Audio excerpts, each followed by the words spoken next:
The wind, a biting lash, drove Alara's braid against her cheek as she crouched amongst the thyme and rosemary. The herb's pungent fragrance barely cut through the pervasive reek of wood smoke clinging to Oakhaven, a somber testament to dwindling resources and empty stomachs. Not for herself did she toil, but to gather tribute for old man Tiberius, the village sage, hoping for a pittance of grain in return. Well, look what crawled out of its hole. A voice drawled. Alara knew the speaker without looking. Gareth, a lummox of a lad with fists like granite and a sneer perpetually etched into his features. He was ever the ringleader of torment aimed her way. Beside him, Willow, her expression a tightrope walk between shame and false amusement, nervously worried her worn skirt's hem. Brewing up some potions, Silver Eyes? Gareth persisted, his voice laced with venom. Planning to taint the well again? Alara ignored him, carefully clipping a sprig of rosemary. The less notice she attracted, the sooner they'd be gone. Yet, disregarding Gareth was akin to swatting away midges. Pa reckons you're jinxed, Gareth continued, scuffing the earth near her hand. Claims your eyes are an omen, a mark of the shadows that swallowed your kin. The words landed like a physical blow. Her breath caught, and the carefully erected defenses around her heart threatened to crumble. She clutched her worn basket's handle, knuckles bone white. Willow fidgeted. Gareth, quit it, she mumbled, her voice barely audible. Gareth scoffed. What? Developing a soft spot for the cursed brat, Willow? Don't forget what Tiberius warned. He swung back to Alara, eyes narrowed to slits. Everyone knows your parents had it coming, poking their noses where they didn't belong. Alara rose sharply, scattering her collected herbs. Her silver eyes, usually averted, blazed with a defiance she rarely permitted herself. They were good souls, she declared, her voice tremulous but firm. Better than anyone here. Gareth advanced, fists clenching. Take that back, you weirdo. Before he could reach her, a voice resonated from the copse's edge. Gareth, leave her be.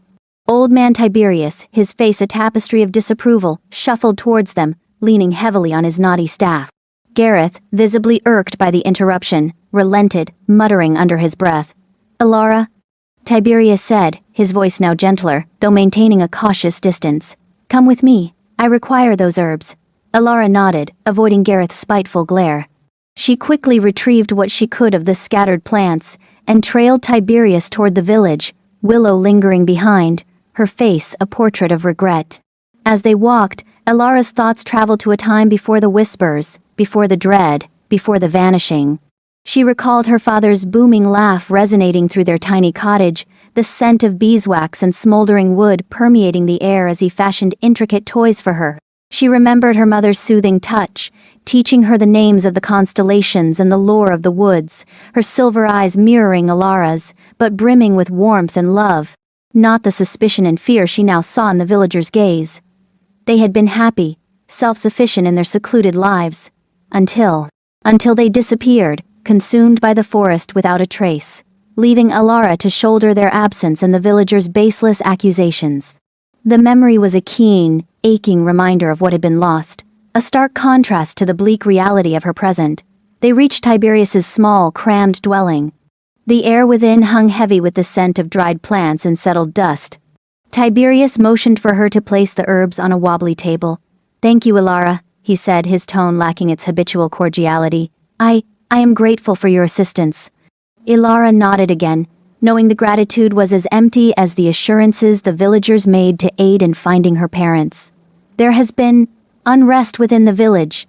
Tiberius continued, his gaze riveted on the herbs. Concerns regarding your presence. Alara's heart plummeted. She had foreseen this. The whispers had grown louder, the stares more piercing. I understand, she responded quietly, her voice barely audible. Tiberius sighed, raking a hand through his thinning hair. Your eyes, Alara. They unnerve others. They are a harsh reminder of the fate of your parents. He didn't need to elaborate. Everyone suspected her parents' disappearance was her doing, a consequence of her cursed eyes. I cannot alter them, Alara said, her voice tinged with a bitterness she failed to restrain. I know, child, I know, Tiberius replied, his voice thick with fatigue. But you must comprehend. The village, they are in fear. Fear can drive people to commit dreadful acts. He looked at her then, his eyes filled with a blend of pity and something else, something that hinted at undisguised fear. "There is talk, chatter of requesting you to depart," he said, his voice barely a whisper. Ilara's breath snagged in her chest. Leave? Where could she go? The forest, though familiar, was unforgiving. And beyond Oakhaven she knew nothing. I have nowhere else to turn," she stammered, her voice faltering. Tiberius averted his eyes, unable to meet her gaze. "I know, child, but I must consider the village, I must safeguard them." He reached into a small pouch and retrieved a handful of grain, pressing it into her hand. "Take this, it is all I can offer." Ilara stared at the grain, her stomach twisting with a mixture of emptiness and despondency. It would barely sustain her for a handful of days. "Thank you," she said, her voice devoid of inflection. She turned to leave, her shoulders slumped with defeat. As she reached the doorway, she heard Tiberius clear his throat. "Ilara," he said, his voice gaining a sudden urgency. "Be wary. There are murmurs in the forest. Things are astir. Something unnatural." Ilara paused, her heart hammering in her chest. What did he mean? What malevolent forces? "What do you mean?" she asked, her voice a bare thread.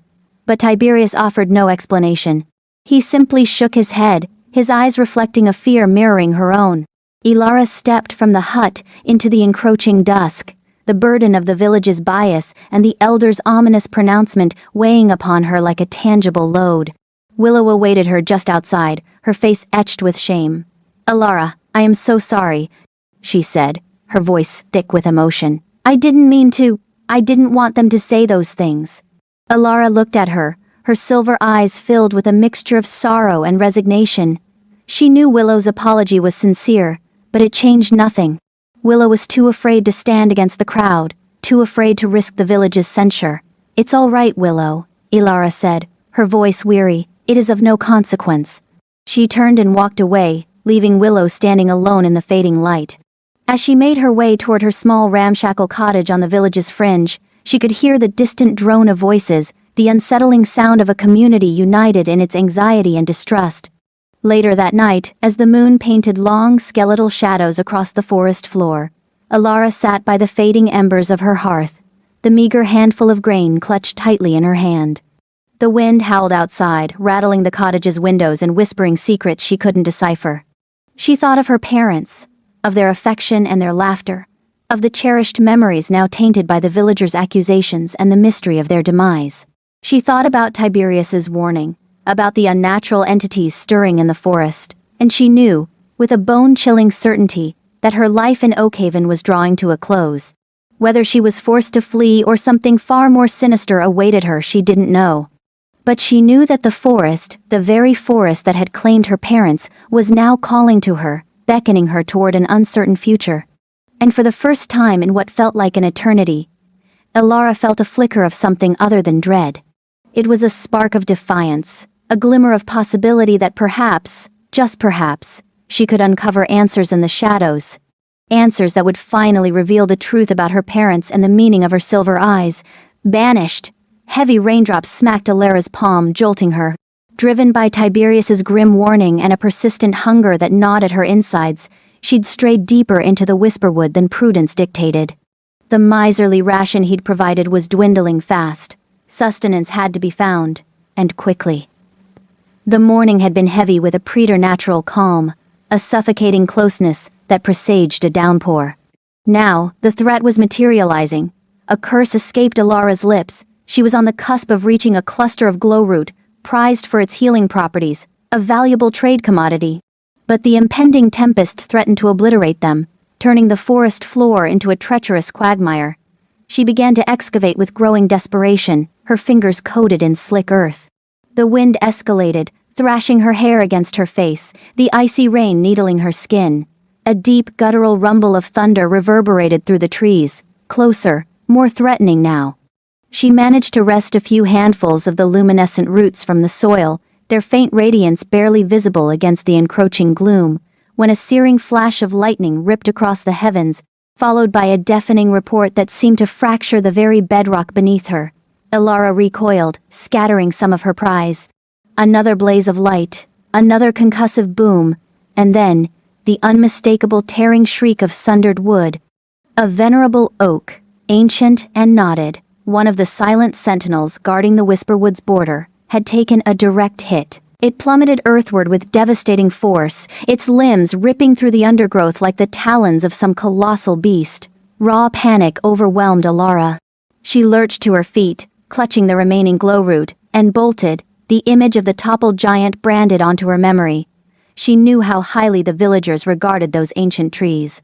By the time she stumbled into Oakhaven, the storm had erupted into a frenzy. Rain hammered down in relentless torrents, transforming the dirt paths into churning streams of mud.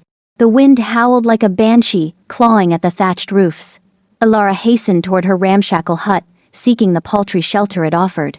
But as she neared the village square, she encountered a scene of turmoil.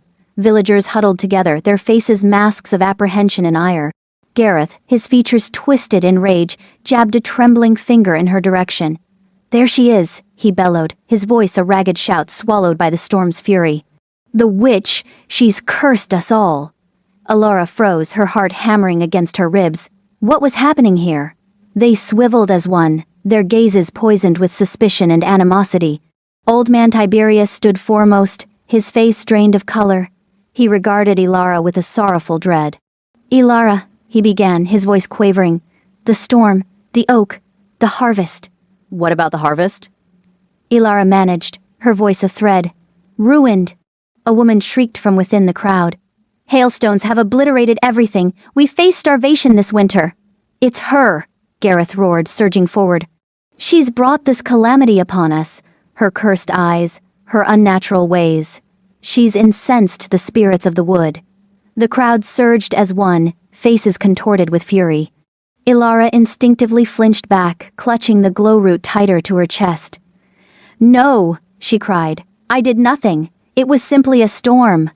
But her words were swallowed by the growing tide of anger and dread. "Witch," they chanted, a ragged chorus of condemnation. "Witch! Witch!" Willow, a companion from childhood, stood at the edge of the mob, her features a battlefield of conflicting emotions. Alara reached out to her, silently begging for support. "Willow, please, tell them I would never intentionally harm them." Willow's eyes shimmered with tears. She opened her mouth, but Gareth seized her arm, his grip constricting. "Don't defend her, Willow," he hissed. "She is dangerous. She'll bring ruin upon us all." Willow wavered, her gaze darting between Alara and the wrathful faces of the villagers. The pressure was overwhelming, her shoulders sagged in surrender. I don't know, Alara," she stammered, her voice barely audible. Maybe it's for the best if you leave." Ilara's heart fractured. Betrayed by her sole confidante, a wave of despair threatened to engulf her. She knew then that there was no logic to be found here, no plea that would sway them. Fear had transformed them into a ravenous beast. Tiberius advanced, his face carved with regret. He raised his hands, quelling the crowd's advance. "Enough!" he commanded, his voice regaining a semblance of authority. "We cannot allow this blight to fester within our village. We must safeguard ourselves." He fixed Ilara with a gaze of sorrowful resignation. "Ilara, in accordance with the ancient tenets of Oakhaven, and for the preservation of our people, you are hereby banished from this village. You must depart immediately, and never return." Ilara stared at him, stunned. Banished? Cast out into the wilderness? Where would she turn? How could she possibly survive? But where am I to go?" she pleaded. "I have nowhere." "That is no longer our concern," Tiberius retorted, his voice devoid of warmth. "You have until sunrise to vacate Oakhaven. Should you remain beyond that hour, we shall take matters into our own hands." He turned away, signaling the dispersal of the villagers. The throng slowly dissolved, their faces a somber tapestry of relief and remorse. Gareth shot Ilara a venomous glare, his eyes gleaming with triumph. Willow edged toward Ilara, her face stained with tears. "Ilara, I am so deeply sorry," she whispered, her voice thick with emotion. "I never wanted this." Ilara met her gaze, her eyes brimming with hurt and disillusionment. "I believed we were friends, Willow," she said softly. Willow reached to touch her arm, but Ilara recoiled. "Don't," she said, her voice trembling. Just leave me be." Willow's features crumpled, she spun and fled, melting back into the crowd. Ilara remained alone in the deluge, the glow root clutched tightly within her grasp. Banished, abandoned, she possessed nothing. As the villagers sought refuge in their homes from the tempest's wrath, Ilara stumbled back towards her shack, the burden of her solitude crushing her spirit. She knew she could not linger. She had to leave, to venture into the unknown, to confront whatever perils lay ahead. But as she gathered her meager possessions, a threadbare blanket, a dull knife, and the remaining glow root, a spark of defiance ignited within her. She would not allow them to break her. She would endure. And one day she would unearth the truth about her lineage, about her peculiar eyes, about the curse that had shadowed her existence. As the first tendrils of dawn painted the sky a bruised violet, Ilara stood on the periphery of Oakhaven, her back turned to the village that had shunned her. She cast one final glance at the place she had once known as home, her heart a tempest of grief and indignation. Then she turned and began her trek toward the Whisperwood, the shadowy, enigmatic forest that had always held a strange allure.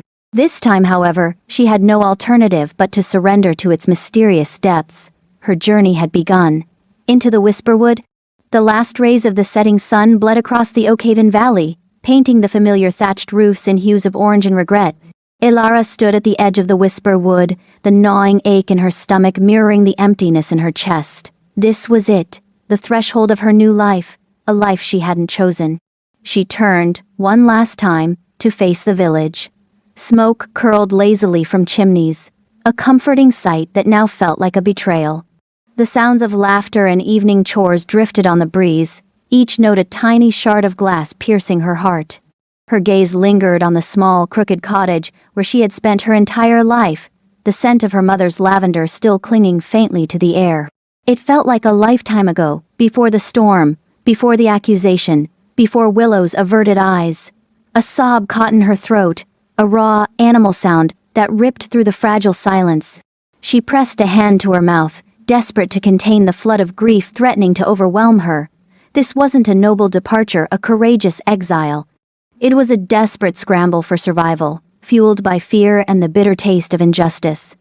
With a final, shuddering breath, Ilara turned her back on Oakhaven and stepped into the Whisperwood. The air changed immediately. Gone was the gentle breeze, the scent of wild flowers and hearth smoke. Here, the air was heavy, still, and carried the faint, metallic tang of damp earth and decaying leaves. The canopy above was a dense, interwoven tapestry of branches, blocking out the last vestiges of sunlight. It was twilight within the Whisperwood, a perpetual state of fading light that seemed to dampen sound and amplify shadows. Ilara hesitated, her hand instinctively reaching for the small worn knife tucked into her belt. The silence was unsettling, a stark contrast to the vibrant hum of life she was accustomed to. There were no bird song, no rustling of small animals, no gentle whisper of wind through leaves. Only a profound, unnerving stillness that pressed in on her from all sides. She took a tentative step forward, the soft earth cushioning her footfall. The trees were ancient, their gnarled trunks thick with moss and lichen, their branches twisted into grotesque shapes that resembled reaching claws. They seemed to watch her, their silent judgment palpable in the oppressive air. Deeper and deeper she went, the path ahead dissolving into a maze of tangled roots and fallen logs. Fear, cold and sharp, began to gnaw at the edges of her resolve. Every snap of a twig, every rustle in the undergrowth, sent a jolt of adrenaline through her veins. She imagined eyes watching her from the darkness, unseen creatures lurking just beyond the periphery of her vision. Hours blurred into a timeless, disorienting journey. The initial grief began to give way to a dull, aching exhaustion. Her legs burned, her throat was parched, and the gnawing hunger in her stomach had become a constant, throbbing pain. She had eaten the last of her meager supplies, a handful of dried berries, before entering the woods, hoping to find something, anything, to sustain her. Just as despair threatened to consume her entirely, a break in the trees appeared ahead. A faint, ethereal glow emanated from within, beckoning her forward. With a surge of hope, she stumbled towards the light, pushing through a curtain of thick, thorny vines. The vines opened into a hidden glade, a small, circular clearing bathed in an otherworldly luminescence. The source of the light was immediately apparent, strange, glowing plants, unlike anything Ilara had ever seen. They grew in clusters, their slender stems topped with bioluminescent blossoms that pulsed with a soft, rhythmic light. The air here was different, lighter, infused with a sweet, almost intoxicating fragrance. Elara gasped, her weariness momentarily forgotten. The glade was an oasis of beauty in the heart of the oppressive forest, a haven of light and life amidst the encroaching darkness. She stepped into the clearing, her eyes wide with wonder. The glowing plants were of varying sizes and colors. Some were a deep, vibrant blue, their blossoms shaped like delicate bells. Others were a fiery orange, their petals fringed with golden light. And still others were a soft, ethereal white, their glow so intense they seemed to shimmer in the air. As she moved closer, she noticed that the plants were not the only source of light. The ground itself seemed to glow faintly, as if the soil was imbued with the same magical energy. Small, luminous insects flitted amongst the plants, their bodies leaving trails of shimmering dust in the air. Elara knelt down, her fingers trembling as she reached out to touch one of the glowing blossoms. It felt cool and smooth to the touch, its surface radiating a gentle warmth. As she held it, she felt a strange sensation, a tingling energy that flowed through her fingertips and into her body. It was invigorating, revitalizing, like a drink of pure, clean water after days of thirst. A sense of profound peace washed over her, easing the pain and fear that had been her constant companions. Here, in this hidden glade, she felt safe, protected, as if the whisperwood itself was embracing her. But even as she savored the moment of tranquility, a flicker of unease stirred within her. This place was too perfect, too beautiful. It felt unnatural. She remembered the warnings she had heard as a child, whispered tales of the whisperwood and its hidden dangers. Tales of alluring illusions, of creatures that lured travelers to their doom with false promises of safety and comfort. Could this glade be one of those illusions? A trap disguised as a sanctuary? She looked around the clearing, her eyes scanning the shadows that lurked at the edges of the light. The silence was still profound, but now it felt different, heavier, laden with an unspoken threat. The air, once sweet and intoxicating, now carried a faint, metallic tang, a reminder of the decaying leaves and damp earth that lay beneath the surface. The glow of the plant seemed to intensify, their light pulsing with a faster, more frantic rhythm. She could almost hear a whisper, a faint, ethereal voice that seemed to emanate from the plants themselves. It spoke her name, or at least, she thought it did. It was difficult to be sure, the sound was so faint, so elusive. Elara? She stood up, her heart pounding in her chest. The sense of peace had vanished, replaced by a growing sense of dread. This place was not a sanctuary. It was something else, something ancient and powerful, something that was watching her, waiting for her. She had to leave, now. With a sudden burst of energy, she turned and fled, pushing through the thorny vines and back into the darkness of the whisperwood. The glowing glade receded behind her, its ethereal light fading into the distance. But the whisper, the faint, ethereal voice followed her, echoing in her mind long after she had left the clearing behind. Elara. As she ran, stumbling blindly through the undergrowth, she knew that she had stumbled upon something far more dangerous than she could have ever imagined. The whisperwood was not just a forest. It was a place of secrets, a place of magic, a place where the lines between reality and illusion blurred, and she, Elara of Oakhaven, was now caught in its web. The Black Wolf. The whisperwood constricted around Elara, a heavy shroud of evergreens and gloom. Each susurrus of leaves mimicked a pursuing murmur. Each branch snap echoed like an accusing judgment. A hollow ache devoured her stomach, a persistent thrum that sharpened the pain behind her eyes. Not since the sparse berry breakfast, before the torrent of accusations, the villagers' faces twisted by fear and animosity, her expulsion and branding as anathema, had she tasted food. Her legs shuddered with each stride, threatening collapse. The glade's false promise had only deepened her weariness. Driven by a fervent need to outrun the haunting visages and stinging words, she pressed onward. At last she stumbled upon a small pool, its surface a mirror reflecting slivers of sun that pierced the canopy. The water appeared murky, nearly opaque, yet desperation trumped caution. Ignoring the mud seizing her tattered clothes, she crawled to the edge and plunged her face into the liquid coolness. Never had anything tasted so pure, so reviving. She drank deeply, allowing the water to ease her scorched throat and expunge the acrid taste of fear. The perpetual hunger waned for a moment, displaced by a fragile spark of hope. As she sat back, brushing her mouth, she became aware of him. He stood cloaked in shadows at the wood's edge, a magnificent creature sculpted from pure night. An ebony wolf, dwarfing any she had previously encountered or envisioned. His fur drank the light, rendering him spectral, but it was his gaze that ensnared her. Eyes of startling, keen cerulean, like fragments of glacial ice, seemed to penetrate her, bypassing fear and exhaustion, delving into her very core. He offered no snarl, no growl. He simply observed, his focus unwavering. Alara froze, every muscle coiled, poised for flight at the merest hint of threat, but he remained motionless, a silent guardian in the deepening twilight. She recalled tales, of course. Whispers of wolves within the Whisperwood, some painted as protectors, others as relentless predators. She had dismissed them as mere fables to frighten children. However, confronting this regal, enigmatic creature, a primal fear seized her, a deeply ingrained intuition that she stood before something ancient and immensely powerful. She rose slowly, her legs protesting with sharp needles of discomfort. Her eyes remained riveted on the wolf, prepared to bolt at the smallest provocation. I mean no harm, she stammered, her voice shaky. I only needed water. No reaction. He remained utterly still, his cerulean gaze fixed upon hers. Alara retreated a step, then another. She sought to avoid provoking him, giving him any cause to strike. Such a beast could easily overpower her, but as she moved, a wave of giddiness overwhelmed her. Her vision swam and the forest floor seemed to pitch beneath her. The hunger, the weariness, the terror, it was all consuming. She reached out, seeking a tree trunk for support, but her fingers grasped only air. She faltered, her knees giving way, and she crumpled to the earth.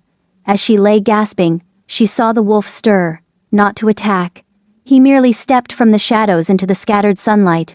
He was even more immense than she realized, his powerful frame radiating both strength and elegance. He approached deliberately, carefully, his cerulean eyes never wavering from hers. Alara strained to rise, to escape, but her strength was depleted. She could only lie there, vulnerable, awaiting her fate. The wolf halted a few feet away. He lowered his head, testing the air around her, his breath warm against her face. Alara squeezed her eyes shut, bracing for the assault. But it never came. Instead, a curious tranquility washed through her. The fear clutching her heart loosened, giving way to a sensation of serenity? It defied logic. Terror should grip her, yet she felt strangely soothed. She opened her eyes to find the wolf regarding her, his cerulean gaze holding an expression she couldn't decipher. Neither aggression nor hunger nor simple curiosity resided there, something deeper. An understanding? She lost track of time, staring into the wolf's eyes. Reality compressed to the creature before her, the inexplicable peace enveloping her, and the encroaching night painting the wood in hues of violet and charcoal. Ultimately, fatigue conquered her. Her eyelids grew heavy, and she surrendered to the embrace of sleep. As she slipped into unconsciousness, she retained a fleeting sense of the wolf gently nudging her with his muzzle, as if to offer reassurance. Then darkness claimed her. When Alara awoke, sunlight streamed through the branches. She lay upon a bed of soft moss, the air infused with the aroma of pine and damp soil. She felt improved. Not healed, but stronger than she had in days. The persistent hunger remained, yet diminished, less demanding. She sat up slowly, wincing at the ache in her muscles. Surveying her surroundings, she realized she remained near the pool, but no longer alone. The ebony wolf sat a short distance away, observing her with those keen cerulean eyes. He was alert, yet relaxed, as if he had stood guard throughout the night. Gazing at him, she noticed others. Lurking behind him, partially concealed by shadows, stood two more wolves. One, clad in gray, possessed eyes the color of amber. The other, light brown, nearly gold, bore green eyes. Both were smaller than the black wolf, yet larger than any wolf encountered in Oakhaven. A pack, and they watched her. A jolt of fear coursed through Alara, but the memory of the serenity preceding sleep swiftly suppressed it. She recalled the wolf's gentle nudge, the strange comprehension within his gaze. She drew a deep breath, seeking to calm her racing pulse. She understood her peril, that these wolves could easily end her life if they desired, yet something cautioned that they would not. Something signaled their difference. Slowly she rose, never breaking eye contact with the black wolf. Uncertain what to do or say, she realized she was utterly at his mercy. "Thank you," she managed, her voice still raspy. For not harming me. The wolf remained silent. He simply continued to observe her, his cerulean gaze unwavering. Alara waited, her heart hammering in her chest, unsure of the next event. She had no explanation for her spared life, but she knew she lived, and for the present, she was shielded. The wolf inclined his head slightly, as if weighing her words. Then, he turned and moved towards the trees, the two other wolves following closely. Pausing at the edge of the shadows, he glanced back at Alara once more before vanishing into the forest. Alara remained motionless, watching them depart, her mind reeling. What significance did it hold? Why had they spared her? What did they desire? The answers eluded her. One truth remained. Her existence was irrevocably altered. No longer merely an outcast, a pariah. Now, she was something novel, something distinct. And she sensed that her journey had barely commenced. King Kale Earth, still slick from the prior night's drizzle, clung to Alara's worn cloak as she stirred. The air, redolent with pine wood and a feral musk that prickled her nose, pressed down on her. Sunlight, fragmented by the dense leaf cover overhead, stung her eyes as she opened them. The forest floor, typically a disarray of shed foliage and decaying timber, was oddly clear in her immediate vicinity. A patrol sweep, courtesy of the pack, no doubt. A guttural rumble echoed close by. A jolt of fear. Was their protection faltering? Was she to become the hunted? Slowly, cautiously, she turned, her gaze locking onto the unwavering cerulean eyes of the massive obsidian wolf. He remained a few paces distant, posture rigid, attention absolute. The sentinel had held his post. The other pack members, dispersed along the edges, were phantom guardians, melting into the shadows. The wolf, a ripple of muscle beneath sable fur, pushed to his paws. A tentative step forward, then another. Alara recoiled, bracing, but the assault never materialized. Instead, he halted several feet away, head cocked, as if attempting to plumb her very essence. He lowered his muzzle, sampling the air around her, seeking to unravel her secrets. An odd pulse emanated from him, a tangible force that raised gooseflesh on her arms. It was an alien sensation, a primal, unbridled power that resonated deep within her marrow. Then, the impossible unfolded. The atmosphere crackled with unseen energy. The pine fragrance intensified, and an incandescent blaze erupted around the wolf. Alara squeezed her eyelids shut, fending off the sudden glare. When she finally risked opening them, the wolf had vanished. A man stood in his place. Towering and powerfully built, he possessed broad shoulders tapering to a trim waist. Hair the color of a moonless night cascaded in thick, disobedient waves to his shoulders. His features were sharply etched, with prominent cheekbones and a resolute jaw. But it was his gaze that ensnared her. The same piercing blue that had guarded her as a wolf, now narrowed with a blend of astonishment and something veiled, something indecipherable. Naked, the transformation having shredded his garments, he betrayed no self-consciousness. He stood with regal bearing, exuding an authority that both intimidated and inspired. This was no mere mortal. He was a sovereign in his own right. He advanced a step, his gaze never breaking from hers. "Who are you?" His voice, deep and resonant, carried the weight of command. Alara swallowed hard, her throat suddenly parched. I am Alara," she managed, her voice a mere exhalation. He arched a brow, his expression unreadable. Alara, a name unfamiliar to the Whisperwood.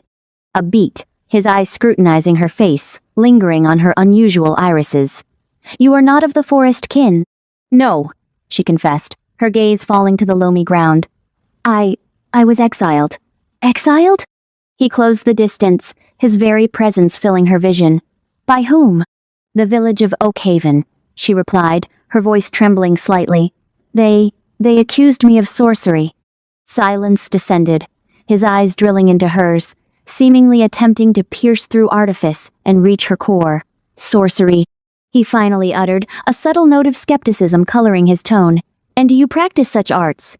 "No," Alara exclaimed, her eyes pleading for credence. "I swear, I have never—" He cut her off with a dismissive wave. "I detect something distinct about you, Alara," he countered, his voice softening almost imperceptibly.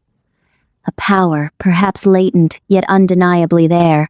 He reached out, his fingertips gently tracing the line of her jaw. His touch sparked a tremor through her. "Your eyes," he murmured, his gaze locked on hers. They hold the shade of moonlight on snow. Only legends speak of such a hue. Legends? Alara inquired, curiosity overriding her trepidation. What legends? He hesitated, his expression darkening. Tales of a forgotten lineage, he responded, his voice low and somber. A lineage intertwined with the very heartwood of the Whisperwood. He retreated a pace, severing the contact, but his gaze remained fixed, unwavering. Tell me, Alara, he urged, his voice imbued with a newfound intensity. What do you recall of your parents? Alara frowned, perplexed by the abrupt shift in subject. My mother tended to the sick, she replied. My father, he worked as a lumberjack. They were ordinary people. Ordinary, he scoffed, shaking his head. There is nothing ordinary about you, Alara. Your eyes, they betray a heritage far more significant than you comprehend. He circled her deliberately, like a predator assessing its quarry. The silvered eyes, they are the hallmark of the Shadowborn. Alara gasped, stumbling backward. Shadowborn? Those are just tales, bedtime stories to frighten children. Are they? Kael ceased his circling, pinning her with an intense stare. The Shadowborn were the protectors of the Whisperwood, guardians charged with maintaining equilibrium between light and shadow. They commanded formidable power, able to manipulate the very essence of darkness. But they were routed, Alara protested. Hunted and eradicated, it was said they unleashed the Shadow Blight. Kael's features hardened. That is the fabrication they propagate. The Shadowborn were not the source of the Blight. They fought against it, sacrificing everything to contain its spread. Then, what became of them? Alara asked, her mind reeling from the revelation. They suffered betrayal, Kyle said, his voice thick with resentment. At the hands of those who feared their might, those who sought to dominate the Whisperwood for their own selfish ends. They were branded as villains, their reputations sullied, their legacy obliterated. He paused, his gaze softening as it rested on her. And now, he said, it appears their blood courses through your veins. Alara stared at him, her thoughts struggling to assimilate the information bombarding her. She? A Shadowborn? An impossibility. And yet, the intensity of his gaze, the manner in which he spoke of her eyes, she couldn't dismiss the inexplicable connection she felt to this man, this Wolf King. Who are you? She managed, her voice barely audible. What are you? He met her gaze, his blue eyes reflecting a sorrow that spanned generations. I am Kael, he responded, King of the Whisperwood, and like you, Alara, I am among the last of my kind. The Protector's line. Deep lines etched themselves into Kael's forehead above eyes, the clear blue of a summer sky. Oakhaven cast you out? On what grounds?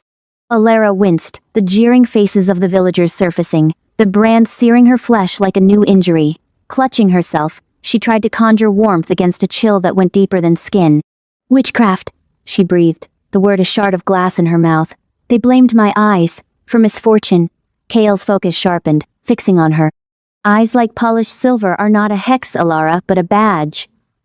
A badge of what? She whispered, hope, tentative as a fledgling stirring within her. Could there be justification for the ostracism, the whispers, the dread? Of the Guardians, Kael proclaimed, his tone carrying the weight of ages. The Shadowborn, who watched over the Whisperwood for centuries, before fear took hold, before the festering Shadow Blight. Confusion clouded Alara's features. I don't understand. Mother never breathed a word of any Guardians. Time conceals uncomfortable truths, Kael murmured, a shadow of sorrow dimming his gaze. The Guardians faded into legend, their blood thinned, their purpose warped by terror and ignorance. But ancestry whispers, Alara. It resonates in your very core, as it does in mine. He swept a hand toward the arboreal giants, their branches intertwined like skeletal fingers against the fading light. This forest, it's more than timber and beasts. It's a threshold, a crossroads where realities converge, where the barrier weakens. The Guardians were entrusted with protecting this juncture, maintaining equilibrium between worlds. A crossroads? Alara echoed, her thoughts in turmoil. She had always felt an inexplicable pull toward this wood, a bond both alluring and frightening. Could this be the explanation? Aye, Kael affirmed. To realms beyond imagining, some pulse with beauty, vibrant life, and potent magic. Others are best left undisturbed. The Guardians stood as a bulwark, halting the encroachment of darkness. He paused, his expression hardening. But their ranks dwindled, Their wisdom eroded, and fear enabled the blight to sink its roots. Alara's pulse quickened. She'd heard grim tales of the blight, a creeping corruption that poisoned the land, twisting creatures into horrific mockeries. Villagers spoke of it in fearful murmurs, indicting the Whisperwood, the arcane power they believed resided within. The blight, is it tied to this threshold? She asked, her voice trembling slightly. It's a manifestation of imbalance, KL elucidated. A consequence of neglecting the crossroads, of allowing malignancy to fester unchecked. The Guardians maintain stability, but with their decline, the darkness has burgeoned. He closed the distance between them, his gaze burning with an intensity that stole her breath. Your forebears, Alara, were the bastion against that creeping blackness. They possessed the gift to perceive shifts in the veil, to mold the Whisperwood's energies, to rejuvenate the land and repel the horrors that sought to exploit the gateway. But I can't do any of that, Alara countered, desperation coloring her tone. I'm just Alara, a silver-eyed pariah who can't even coax a flame without scorching herself. A ghost of a smile touched Kale's lips. The strength sleeps within you, Alara. It requires awakening, cultivation. You have only just arrived. Your potential remains untapped. He extended a hand, hovering just above hers. His touch, when it came, was surprisingly delicate, a jolt of raw energy coursing through her. An alien yet strangely familiar sensation, like rediscovering a forgotten home. The guardian blood runs deep within you. Kale affirmed, his voice gentle yet resolute. I can feel it, and I believe, Alara, that you hold the key to restoring balance, to repelling the blight, to securing this crossroads. Alara gaped at him, her mind struggling to reconcile with the magnitude of his revelation. She, an outcast, a supposed sorceress, was now being told she was descended from guardians of a magical gateway, that she possessed latent abilities. It was overwhelming. But why me? She asked, her voice barely audible. Why now? Why not someone else? A softer light entered Kale's eyes. Because, Alara, fate often favors the improbable. Because the whisper would beckon to you, as it once beckoned to me, generations ago. Because you possess the eyes of a guardian, eyes that perceive beyond the mundane, eyes that can penetrate the shadows. He withdrew his hand, giving her space to absorb his words. The forest seemed to pause, awaiting her response. The wind whispered through the leaves, murmuring secrets in a tongue she only partially understood. Tell me more about these guardians, she requested, her voice gaining conviction. Tell me of their powers, their heritage, their communion with the Whisperwood. Kale nodded, a spark of hope igniting in his eyes. Come, he invited, gesturing toward a faint path snaking deeper into the woods. There is much to impart, and little time to spare. The blight tightens its grip with each passing day, and the gateway, its defenses, are weakening. Alara hesitated for a heartbeat, casting a glance back toward the edge of the Whisperwood, toward the village that had banished her. Then, turning, she followed Kale into the encroaching darkness, her silvery gaze shimmering with newfound resolve. The path ahead promised peril, she knew, but for the first time in her life, Alara felt a sense of purpose, a sense of belonging, no longer merely an outcast. A scion of the Guardians, and the destiny of the Whisperwood, perhaps the world, now rested in her hands. As they moved forward, Kale began to spin a yarn of primeval magic and obscured lore. He recounted the origins of the first protectors, individuals who had nurtured a union with the Whisperwood, mastering its potency to fight against the encroaching dark. He carefully detailed their unique skills, the ability to revitalize the land, communicate with the forest's diverse fauna, harness control over the elements, and see through the veil into the realms surrounding them. He explained the rituals they had undertaken, the consecrated groves where they would meet, and the age-old artifacts they manipulated to focus their power. He told of their reverence for the moon and the stars, their understanding of the delicate dance between light and shadow, and then he revealed how they fell, the rising of fear and superstition, the persecution of all who possessed magical prowess, and the slow dwindling of their power and knowledge. He told of the Great Purge, when the protectors had been hunted to near extinction, their mysteries lost to the passing of time. Alara listened intently, her mind soaking up every word, every detail, as if she was remembering something she had long forgotten. Further into the wood they strode, the trees grew taller, their upper branches forming a dense canopy over their heads, smothering the rays of the sun. The temperature cooled, and the ambience of the wood strengthened. the rustling of the falling leaves, the hooting of owls, and the far howl of the wild wolves. Alara felt a rising sensation of unease, an itching feel on the back of her neck. She could sense the presence of other beings lurking within the deep shadows, their eyes watching her with curiosity, but she also felt a strange sense of protection, as if the forest herself was shielding them from harm. "Where are we going?" she whispered, barely able to squeak the words from her dry throat. "To a place of power," Kale answered, his voice ringing with a deep, time-worn energy. "A place where the veil is thin, where you can begin to call upon your own abilities." Kale halted ahead of a clearing, bathed in moonlight. In the center stood an ancient oak tree, its knobby branches reaching for the sky like pleading arms. At its base, the ground was covered in moss and colorful flowers, and a gentle stream flowed nearby, its water shimmering like refined silver. "This is it," Kale whispered, his voice full of devotion. "The heart of the Whisperwood." Shadow Blight. The heart of the Whisperwood throbbed, its soft luminescence painting the glade in an otherworldly sheen. Alara grounded herself, feeling the vibrant pulse of the land, an awe-inspiring energy that thrilled and daunted her in equal measure. Before her stood Kale, his gaze unwavering, the breeze murmuring through his pelt like hushed confidences. "The Shadow Blight," he began, his tone heavy with foreboding, "is more than a mere affliction of the soil. It's a spiritual putrescence, a gloom spawned from terror and hopelessness. It thrives on the absence of light, contorting the once vibrant into something ghastly and vile."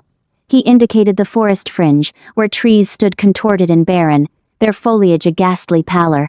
It began insidiously, a creeping enervation. Creatures turned savage. Flora refused to yield. Subsequently, the shadows deepened, and the susurrus commenced, insidious whispers that played upon apprehension and mistrust, pitting neighbor against neighbor. Alara shuddered, the memory of judgmental gazes, the spiteful slanders that had banished her from her hamlet resurfacing. The whispers? They were genuine? Regrettably so, Kale affirmed. The blight magnifies the latent darkness within hearts, fanning the embers of bias, transforming suspicion into animosity, and animosity into brutality. It devoured your village long before it festered upon the terrain. He advanced, his silvery irises reflecting the heartwood's glow. The land languishes, Alara.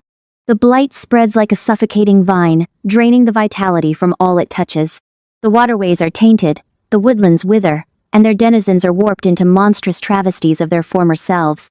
"We've already forfeited so much, and soon—" His voice trailed off, the unspoken conclusion hanging ominously. "Soon, there will be nothing salvageable."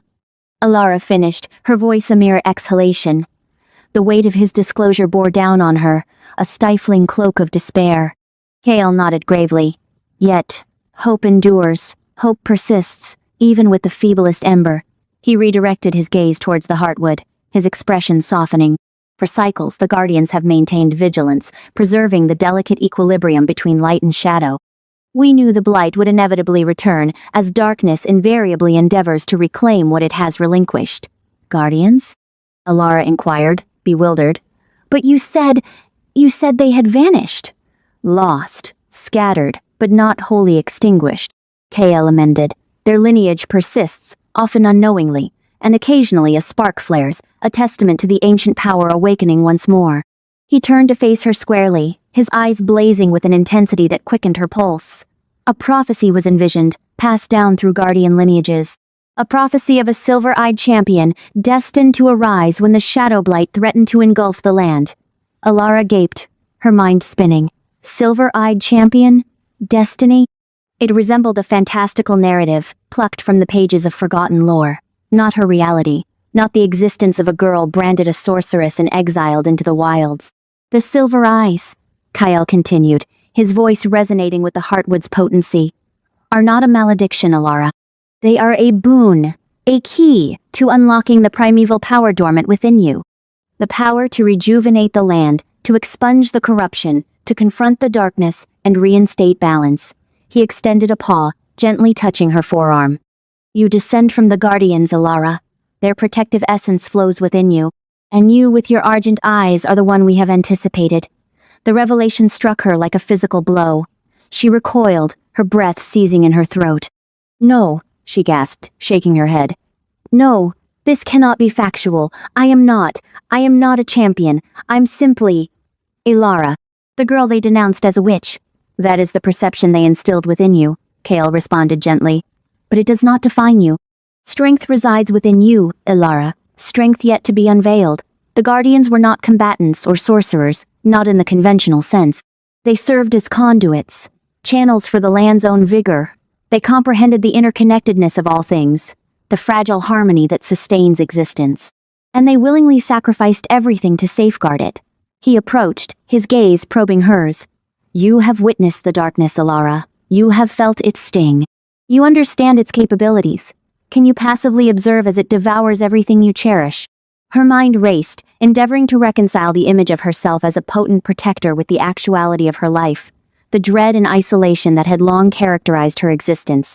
She recalled her grandmother's kindness, the tales she had recounted of bygone customs, the echoes of enchantment that had lingered in the atmosphere around her. Could it be plausible? Could there be validity in the ancient sagas? I don't know, she stammered, her voice faltering. I don't know if I am capable of this. I am not formidable enough. Your fortitude exceeds your perception, Kale assured her. The power already resides within you, awaiting its awakening, and you are not isolated. I am here to mentor you, to assist you in unlocking your potential. The wolves will stand by you, as they have invariably stood by the Guardians. And others exist, dispersed throughout the land, who still recall the old ways. We will locate them, together. He paused, his eyes alight with a blend of optimism and resolve. But the determination rests with you, Ilara. You must ascertain whether you are willing to embrace your destiny, to accept the responsibility bestowed upon your shoulders. The fate of the Whisperwood, perhaps even the fate of the world, hinges on your decision. The gravity of his words was almost intolerable. She surveyed the glade, the throbbing light of the heartwood, the gnarled and decaying trees on the periphery, the steadfast form of Kale before her. The immensity of the undertaking threatened to overwhelm her, to crush her beneath its impossible burden. What must I do? She inquired, her voice scarcely audible. Kale smiled, a flicker of warmth illuminating his silver eyes.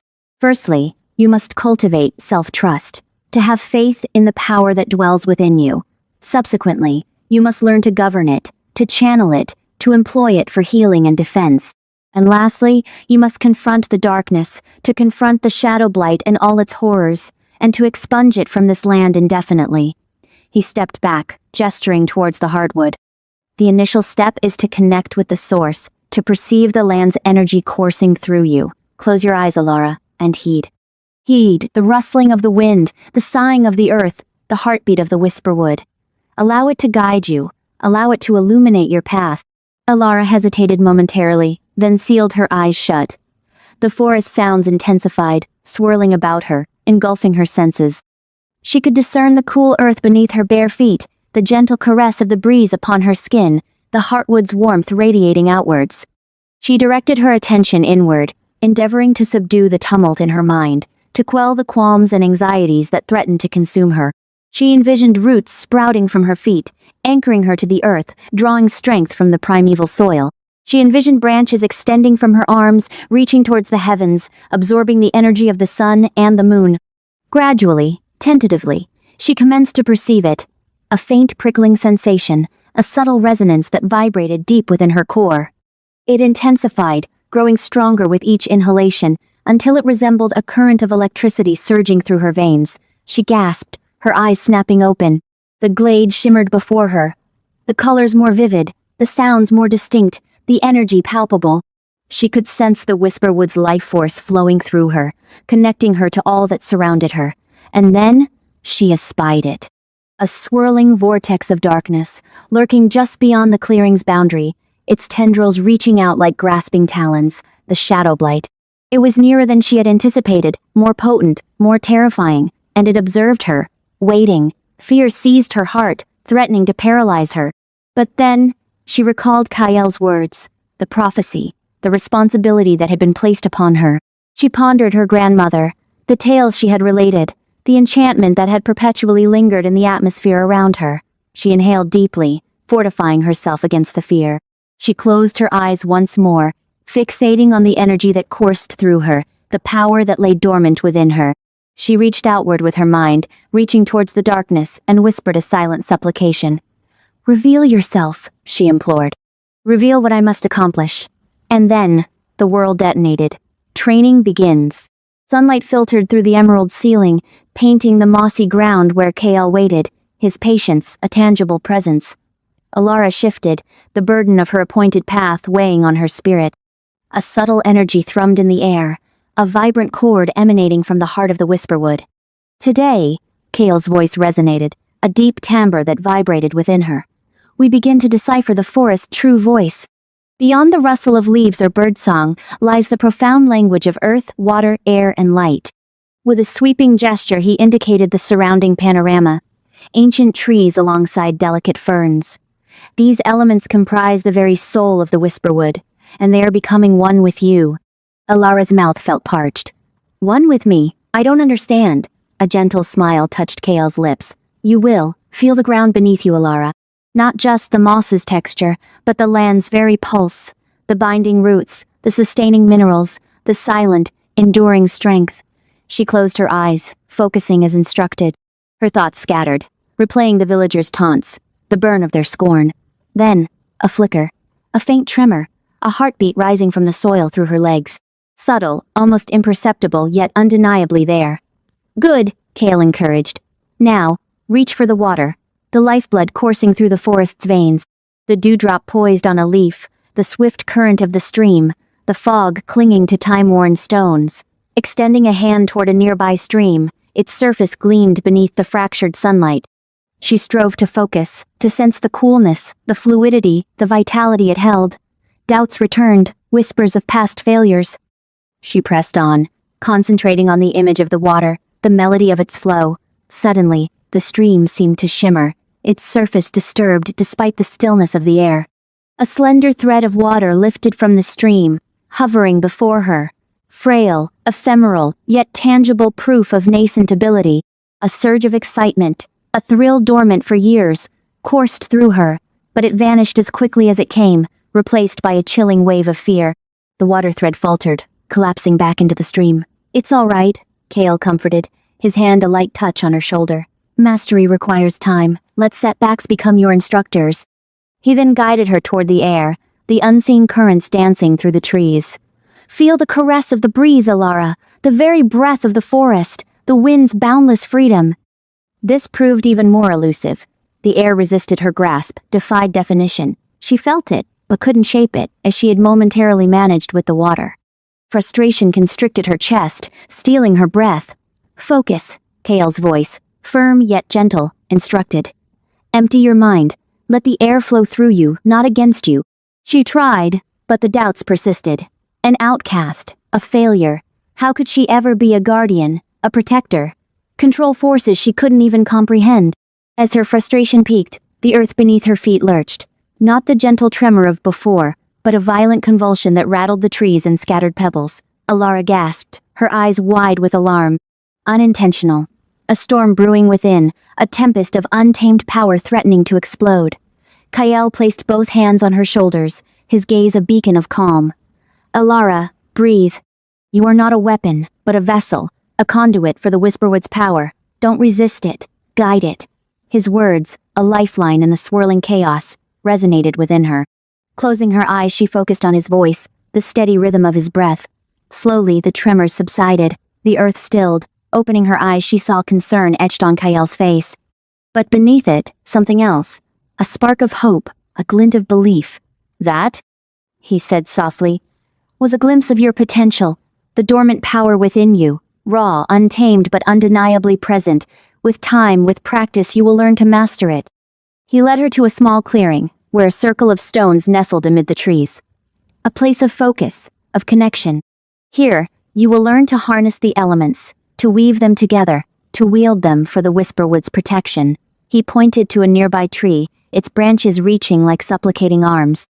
"Begin with that tree. Reach out to it, sense its strength, its resilience, its rootedness. Try to commune with it." Alara stared, feeling foolish. Communicate with a tree? Absurd. Yet, she trusted Kael. She had to. Approaching the tree cautiously, she placed her hand on its rough bark. Closing her eyes, she tried to quiet her mind, to open herself to any latent energy. At first, nothing. Only the bark's texture, the wind's sigh in the leaves. Then, a faint sensation, a subtle vibration, rippled through her hand and up her arm. A low hum, the tree's song. She focused, allowing it to permeate her, to connect her to its essence. Its age, its wisdom, its deep connection to the earth, its joy in the sunlight, its sorrow in the storms, and then something else. A faint thread of darkness clinging to its roots. A creeping shadow, a blight. Fear constricted her, icy and sharp. The shadow blight, real, present. Recoiling, she snapped open her eyes. Something wrong, she stammered, pointing to the tree's base. A darkness, clinging to the roots. Kale's expression hardened as he knelt, scrutinizing the tree. "You are right," he confirmed grimly. "The blight is closer than we anticipated." Rising, his gaze locked with hers. "This changes everything, Alara. We must accelerate your training. The Whisperwood is imperiled, and you are its sole hope." Alara gazed at the tree, the faint shadow lurking at its base. The weight of destiny pressed down, heavier than before. Fear threatened to paralyze her. But then, she recalled the tree's resilient strength, and Kale's words, "You are not a weapon, but a vessel." Taking a deep breath, she squared her shoulders. Unsure if she was ready or strong enough, but knowing she couldn't run, couldn't hide. The Whisperwood needed her, and she wouldn't fail it. "What do I do?" she asked, her voice trembling slightly but firm. "How do I fight it?" Kale placed his hand on her shoulder, his eyes filled with quiet resolve. "You will learn, Alara. You will learn to wield your powers, to command the elements, to dispel the darkness. Together, we will save the Whisperwood." The training intensified. Days blurred into weeks as Kale pushed Alara to her limits, challenging her to master the elements, to conquer her fear, to embrace her path. She stumbled, she faltered, she doubted. Yet, she persevered. She learned to summon wind gusts, to erect earthen walls, to conjure sparks of light. She learned to heal wounded plants, to calm troubled spirits, to sense the forest's energetic flow. Slowly, gradually, she began to believe. In herself, in her abilities, in her potential to save the Whisperwood. But the shadow blight spread, its tendrils sinking deeper, corrupting all they touched. The stakes escalated, and Alara knew that time dwindled. She had to be ready. Strong enough, the prejudice endured, the isolation suffered, had all been preparation. Now, she had a place to belong and a purpose to embrace. One evening, as sunset cast long shadows across the clearing, Kale approached, his expression somber. "Tomorrow," he announced, "we confront the blight. First, attack." The dawn bled across the sky in shades of violet and jaundiced yellow, mirroring the disquiet that gnawed at Alara. Kale, unusually somber, had traded his customary levity for a grim focus, meticulously honing the edge of his obsidian sword. A mere nod was her greeting as she joined him, already armored in practical leather, at the glade's edge. The air was thick, saturated with an oversweet aroma that wrinkled her nose, the scent of corruption masked as pleasantry. "Ready?" Kale's voice was a flat monotone. Alara swallowed, her throat suddenly dry. "Ready? Hardly. Petrified? Utterly." But she straightened, summoning a facade of courage. "As ready as I'll get." They moved with haste into the woods, Kale leading with an almost preternatural swiftness. The Whisperwood, typically alive with rustling foliage and unseen creatures' songs, was unnervingly hushed. Even the breeze seemed to linger. Alara felt an itching on her skin, the sensation of unseen eyes watching, stalking.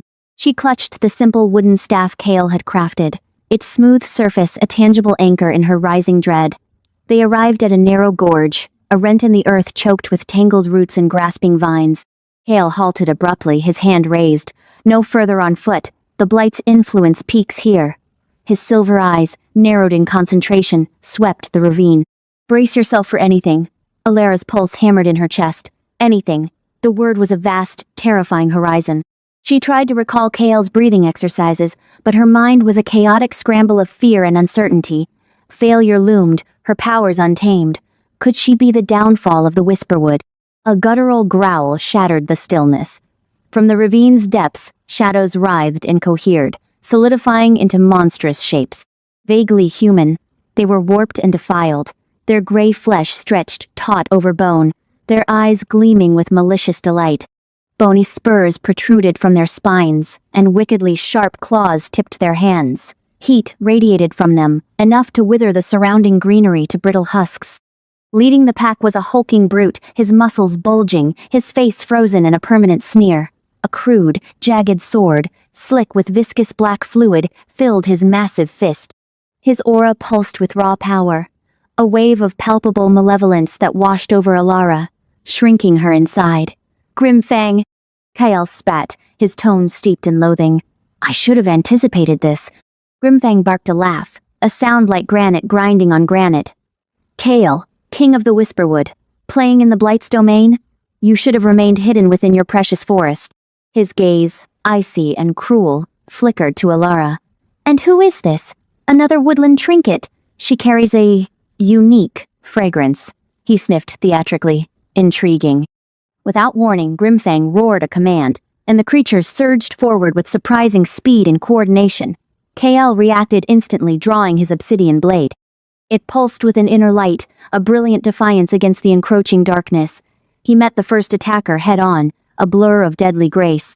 The obsidian sang as it cleaved through air, bone, and sinew. But for each creature Kael vanquished, two more filled its place. Alara remained frozen, mind reeling. This was no drill, no theoretical exercise. This was survival. Fear had crippled her. She watched in horror as Kael, despite his prowess, was slowly swallowed by the sheer number of assailants. One broke free from the throng, lunging for her, claws extended, fetid breath washing over her face. Alara flinched, squeezed her eyes shut, braced for impact. But it never came. Instead, a surge of raw, untamed energy erupted from within. Not a practiced spell, nor a learned technique, but pure, desperate instinct. She opened her eyes. Silver light blazed from her, slamming into the creature with tremendous force.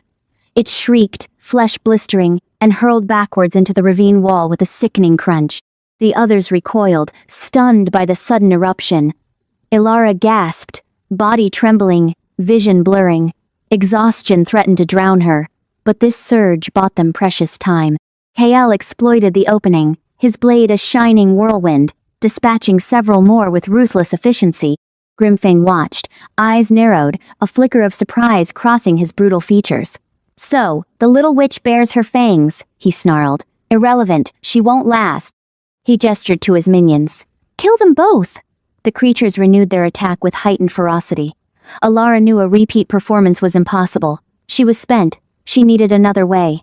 Clutching her staff, she sought strength in its familiar feel. Kael's words echoed in her mind. Feel the Whisperwood. Let it guide you. Closing her eyes, she focused on the forest, seeking the thrum of life in the trees, the quiet hum in the earth, the breeze whispering in the leaves. She reached out, tentatively seeking connection, a fragile tendril of power flowing from her to the Whisperwood and back. Faint, barely there, but real. Focusing on the attackers, Alara extended her hand, channeling the forest's energy. A vine, thick as a serpent, erupted from the ground, ensnaring a creature's legs, tripping it. Another vine lashed out, smacking another across the face, sending it tumbling. Clumsy, uncontrolled, but effective. Kael, recognizing the shift, adapted his tactics, exploiting her distractions. He moved with renewed intensity, his blade a dance of death. Grimfang roared in frustration, face twisted with rage. He charged Alara, sword raised high. I'll crush you myself, little witch. Kael intercepted him, swords clashing in a shower of sparks, the force reverberating through the earth. They were matched, their fight a brutal ballet of strength and savagery. Alara knew she couldn't remain a spectator. She needed to aid Kael. She focused, summoning more vines, directing them at Grimfang. They lashed, striving to hinder him, but he batted them aside with contemptuous ease. Suddenly, a jolt of searing pain ripped through her head. Images flashed, twisted trees, corrupted soil, shadows stirring in the gloom. Visions of the Blight, its insidious creep, its ultimate ambition. And then understanding crashed upon her. This wasn't random. They hunted her. The Blight knew her, knew what she was. And it craved her demise. The revelation struck like a physical blow, stealing her breath, reeling her. She stumbled, losing focus. The vines withered and died. Grimfang seized his opportunity. He shoved Kael back with a brutal blow, then turned his full attention to Alara, eyes burning with triumphant malice. Now, witch, your end arrives. He raised his blade for the killing stroke. Kael roared, lunging to protect her. But he was too late. As Grimfang's sword descended, a blinding flash of silver erupted from Alara, brighter, stronger than before. It engulfed Grimfang, searing him, burning away the shadows clinging to him. He screamed, dropping his sword, clutching his face. The light expanded, pushing back the remaining creatures, forcing them into the ravine's shadows. The air crackled, the stench of decay replaced by ozone and wildflowers. Then, as swiftly as it had appeared, the light vanished, leaving Alara slumped against a tree, weak and trembling. Kael rushed to her, his face etched with worry. Grimfang, face a charred mess, scrambled to his feet, eyes filled with hatred. "This is far from over, King of the Whisperwood," he snarled. "The blight will devour you all, and the little witch shall face a fate beyond death." He vanished into the shadows, his remaining forces melting with him. Kael knelt beside Alara, gently touching her face. "Alara, are you all right?" She nodded faintly, body still shaking. I think so." Kael helped her up, his expression grim. "They sought you, Alara. The blight is aware of you, it knows your powers." Alara stared, eyes wide with alarm. "What does that imply?" "It implies," Kael said, voice low and grave, "that time is running out." The ancient temple. Kael's arm offered a steadying anchor as they stumbled away from the carnage. Each footfall was a fresh wave of torment for aching muscles, yet the memory of Grimfang's grotesque visage and the creeping paralysis of blight-tinged power spurred Alara onward. The Whisperwood, usually a sun-dappled sanctuary humming with life, now choked her with a sense of claustrophobia. Trees loomed like disapproving sentinels, their shadows stretching into grasping claws. "You holding up?" Kael's voice, a low vibration against her temple, resonated with concern. She managed a nod, each breath a ragged gasp. "Just need respite soon." He didn't press, his quiet acquiescence speaking volumes of his own depleted reserves. He had borne the brunt of Grimfang's fury, a buffer while she grappled with the bewildering energy blossoming within her. The sight of the blight, a festering corruption clinging to his fur, etched itself into her memory, the way it shriveled and retreated from her touch. The blight, it recoiled from her. They pressed on, Kael charting a course through the dense undergrowth, skirting pools of tainted earth where the shadow blight had taken insidious root. The very air felt viscous, thick with the coppery tang of spilled blood, and the sickly sweet perfume of rot. A misstep, a gnarled root, and a jolt of pain shot through her ankle. Kael's grip tightened, averting a full fall. "Easy," he murmured, his breath warm on her ear. "Almost there. Where are we going?" She rasped, her throat raw. "Sanctuary," he answered, his gaze unwavering, beyond the blight's easy reach.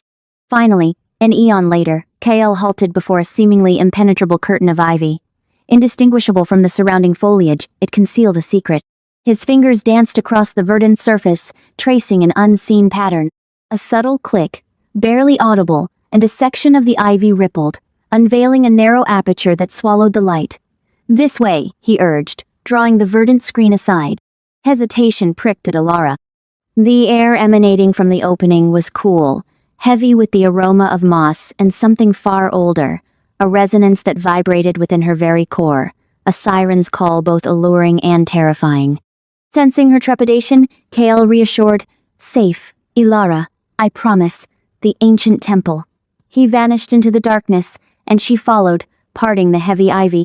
The moment she crossed the threshold, the world underwent a transformation. The suffocating oppression of the blight dissipated, replaced by an atmosphere of hushed reverence. A palpable chill permeated the air, and a diffused, spectral light filtered through fissures in the decaying stonework. It was a cavernous expanse, carved from the living rock of the earth itself. Intricate carvings adorned the walls, strange bestiary and symbols that thrummed with dormant power. The scent of damp earth and time, worn stone hung heavy, a testament to epochs past. At the heart of the chamber stood a monolithic stone altar, coated in a fine layer of undisturbed dust. A solitary beam of moonlight speared down from a hole in the ceiling, bathing the altar in an unearthly luminescence, as if alive, casting wavering shadows that danced like phantoms. Ilara drew a sharp breath, her lungs seizing. The place felt consecrated, a pristine haven amidst a world succumbing to corruption. KL observed her, his face a canvas of relief and lingering worry. This ground, it's shielded, ancient magic, potent magic. The blight struggles to touch it here. He guided her deeper, past crumbling pillars draped with gossamer cobwebs, through archways whispering secrets of forgotten ages. The silence was absolute, punctuated only by the metronomic cadence of water droplets echoing in the vastness. "What is this place?" Alara breathed, her voice a mere tremor. "Built ages ago," Kale explained, "by those who preceded us, guardians of the Whisperwood, like you." Alara stopped short, her argent eyes widening in disbelief. "Like me?" Kale confirmed with a nod. "Their sanctuary, a nexus of power, a refuge. They honed their abilities here, communed with the very soul of the forest." He indicated the carvings. They foresaw the shadow blights coming, the cataclysm it would unleash. They left behind their wisdom, their guidance, for those who would inherit their mantle. He led her into a small antechamber, opening off the main cavern. Within, upon a stone table, lay a collection of artifacts, time-worn scrolls bound in cracked leather, tarnished silver amulets, and crystalline orbs that pulsed with contained light. "The relics of the previous guardians," Kale revealed. "Perhaps they hold the key to understanding your own gifts, to mastering them." Alara reached out, her fingers brushing against the smooth surface of a crystalline orb. A jolt of pure energy surged through her, an overwhelming flood of raw power that stole her breath. Images cascaded through her mind, visions of the Whisperwood in its vibrant heyday, of creatures both wondrous and fearsome, of clashes waged and victories won against the encroaching shadows. She recoiled, snatching her hand back. The visions dissipated, leaving her reeling and disoriented. "What was that?" she gasped, her voice fragile. "The orb," Kale replied, his eyes reflecting awe and anticipation. "Showing you echoes of the past, the Guardian's lineage, connecting you to your inheritance." He lifted one of the scrolls, its leather cover flaking with age. "Their collective knowledge, their accumulated wisdom, resides within these pages. They may hold the answers to vanquishing the Shadow Blight." Alara's gaze swept over the artifacts, the scrolls, then back to Kale, her thoughts a whirlwind of confusion. She was but a simple villager, an outcast, branded a witch and driven from her home. How could she possibly be a guardian, a protector of the Whisperwood? I don't understand," she stammered, overwhelmed. "I am nothing like them. I possess no special skills." "You do," Kale insisted, his voice resolute. "You have felt it, have you not? The power slumbering within you, your connection to the forest's essence." Grimfang sensed it too. "That is why he hunted you." He closed the distance between them, his eyes locking onto hers. "You are Shadowborn Guardian, Alara. It courses through your veins, resides within your very soul. It simply requires awakening." He took her hand, his touch sending a warm tremor through her. "This temple, it will serve as a crucible, a guide. You are not alone, Alara. I am here, and so are the spirits of the guardians who came before." Alara's eyes roamed the chamber, taking in the ancient artifacts, the walls adorned with carvings that whispered forgotten secrets in the dim light. A flicker of hope ignited within her, a spark of belief in something larger than herself. Perhaps she was not as helpless as she believed. Perhaps she could learn to harness the power within, to embrace her destined role as a guardian. But apprehension lingered, a knot of ice in her stomach. The Shadow Blight gained strength with each passing day, its tendrils reaching deeper into the heart of the Whisperwood. Grimfang was merely a harbinger. What if she proved inadequate? What if she faltered, and darkness consumed all? Kale seemed to perceive her fear. He squeezed her hand in reassurance. "We will confront it together, Alara. We will learn together. Your strength surpasses your understanding." Releasing her hand, he stepped back, his gaze filled with unwavering conviction. "Rest now. You must replenish your energy. Tomorrow, your training will commence." Alara nodded, her heart pounding against her ribs. Training. The word carried such weighty implications, yet she knew Kale spoke truth. She could no longer evade her calling. She must confront her fears, embrace her power, and become the guardian she was fated to be. Finding a small niche in the chamber's corner, she sank down, leaning against the cool embrace of the stone wall. Exhaustion enveloped her, dragging her down into dreamless oblivion. As she slept, the temple seemed to hum around her, its ancient energies weaving into her subconscious, preparing her for the trials that lay ahead. The spirits of the guardians kept vigil, their silent presence a pledge of guidance and protection. The Whisperwood itself held its breath, awaiting the rise of its prophesied champion. The prophecy, the ancient temple resonated with potent energy, a silent anthem of bygone power. Beams slanted through fractured stone far above, illuminating swirling dust and indecipherable, time-worn frescoes. The mingled sense of aged vellum and cool, damp rock assaulted her senses, a sharp contrast to the lingering reek of smoke and decay that permeated her garments. A dull throb pulsed in her side with each breath, a persistent reminder of Grimfang's vicious attack. Despite his own injuries, Kale radiated an unwavering resolve that anchored her. He explored the chilled stone, his fingers tracing the weathered carvings. "This place remembers," he murmured, more to himself than aloud. "It remembers the Guardians. It remembers the encroachment of the Blight." He guided her deeper, past crumbling effigies of solemn warriors, and through archways embellished with florid designs. At last, they arrived in a grand chamber dominated by a colossal pedestal. Atop it rested a collection of scrolls, their brittle leather bindings secured with tarnished silver. "The prophecy," Kale breathed, his voice hushed with reverence. "It's all here." Alara approached the pedestal warily, her argent eyes widening with a blend of trepidation and wonder. She extended a hesitant hand, her fingertips ghosting across the cool, coarse surface of a scroll. "Easy," Kale cautioned softly. "These are ancient. Their energies are unstable." Together, they gingerly lifted one of the scrolls and bore it to a nearby table, its surface polished smooth by centuries of use. From his pouch, Kale produced a vial of shimmering liquid, carefully dispensing a few drops to bathe the chamber in a soft, ethereal luminescence. The script adorning the scroll was unlike anything Alara had ever encountered, a fluid, elegant language comprised of intricate symbols and obscure sigils. "Can you decipher it?" she whispered. Kale nodded, his brow creased in concentration. "An archaic dialect of Sylvan. I dedicated years to it, hoping to unravel these prophecies." He paused, his gaze sweeping across the scroll. "Let's unlock its secrets." He began to read, his voice echoing in the stillness. The words were foreign, yet Alara felt a profound resonance, as if her very core understood them. "When shadows deepen and darkness holds sway, when the Whisperwood cries and the Blight holds its sway, then shall rise the silver-eyed one, a guardian of old, to shatter the chains and reclaim what's been traded." Kyle translated, his tone grave. Alara shivered despite the chamber's stagnant air. The words mirrored the inner turmoil raging within her. She, the ostracized villager, the outcast with silver eyes, was being summoned to rescue the Whisperwood. Kale continued, his voice gaining strength as he delved further into the text. The scroll detailed the Shadowborn Guardians, their affinity for the Whisperwood, and their capacity to command its primeval power. It depicted the Blight as a creeping corruption, a manifestation of fear and despair threatening to engulf all life. To vanquish the shadow and resurrect the light, one must seek 3 artifacts hidden from sight, Kale recited, his eyes scanning the parchment. The Sunstone of Eldoria, the Moonpetal Chalice, and the Heartwood of the Whisperwood itself. Alara leaned closer, her pulse quickening.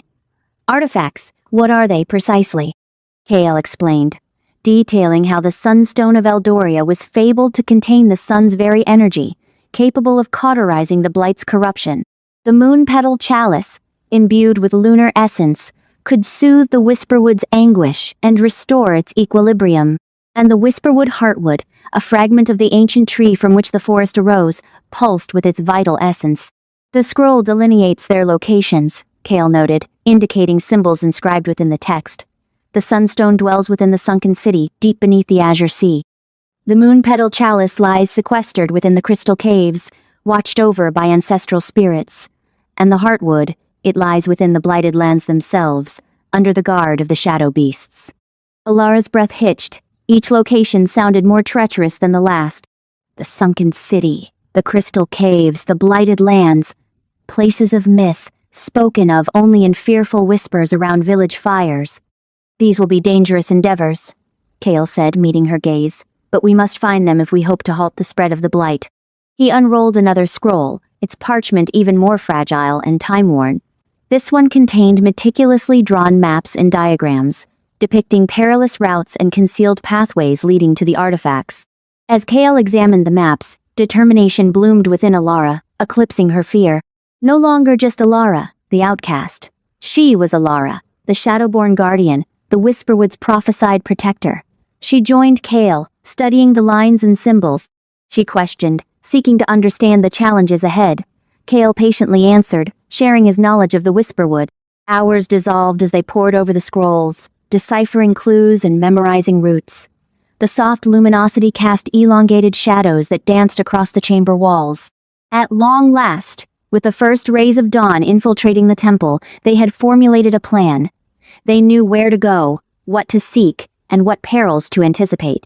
Alara arose, her body weary but her spirit ablaze. She gazed at Kale, her silver eyes reflecting nascent resolve. A long journey lies ahead, she declared, her voice steady. But we will not fail. Kale smiled, his eyes mirroring pride. I know you won't, Alara. You are the guardian the Whisperwood awaits. He rested a hand on her shoulder, infusing her with strength. Rest now. We depart at dawn. Alara nodded, accepting his support. She settled onto a bed of woven moss Kale had prepared, her body sinking into its yielding embrace. Exhaustion washed over her, yet a sense of peace she hadn't known in years settled upon her. She was no longer isolated, no longer an outcast. She had purpose, a destiny, and she had Kyle, her guide, her protector, her friend. The weight of the prophecy remained, but as sleep claimed her, she dreamt not of fear, but of sunlight dappling the Whisperwood's leaves, of children's laughter echoing through its glades, and of a future where the blight was a distant echo. She dreamt of acceptance, of belonging, of a world where silver eyes symbolized hope, not curse. The sunstone, dawn painted the sky in hues of violet and rose as their journey commenced. Kale, leaning on a Whisperwood branch fashioned into a staff, moved with less of his characteristic ease, a persistent throb in his leg hindering him.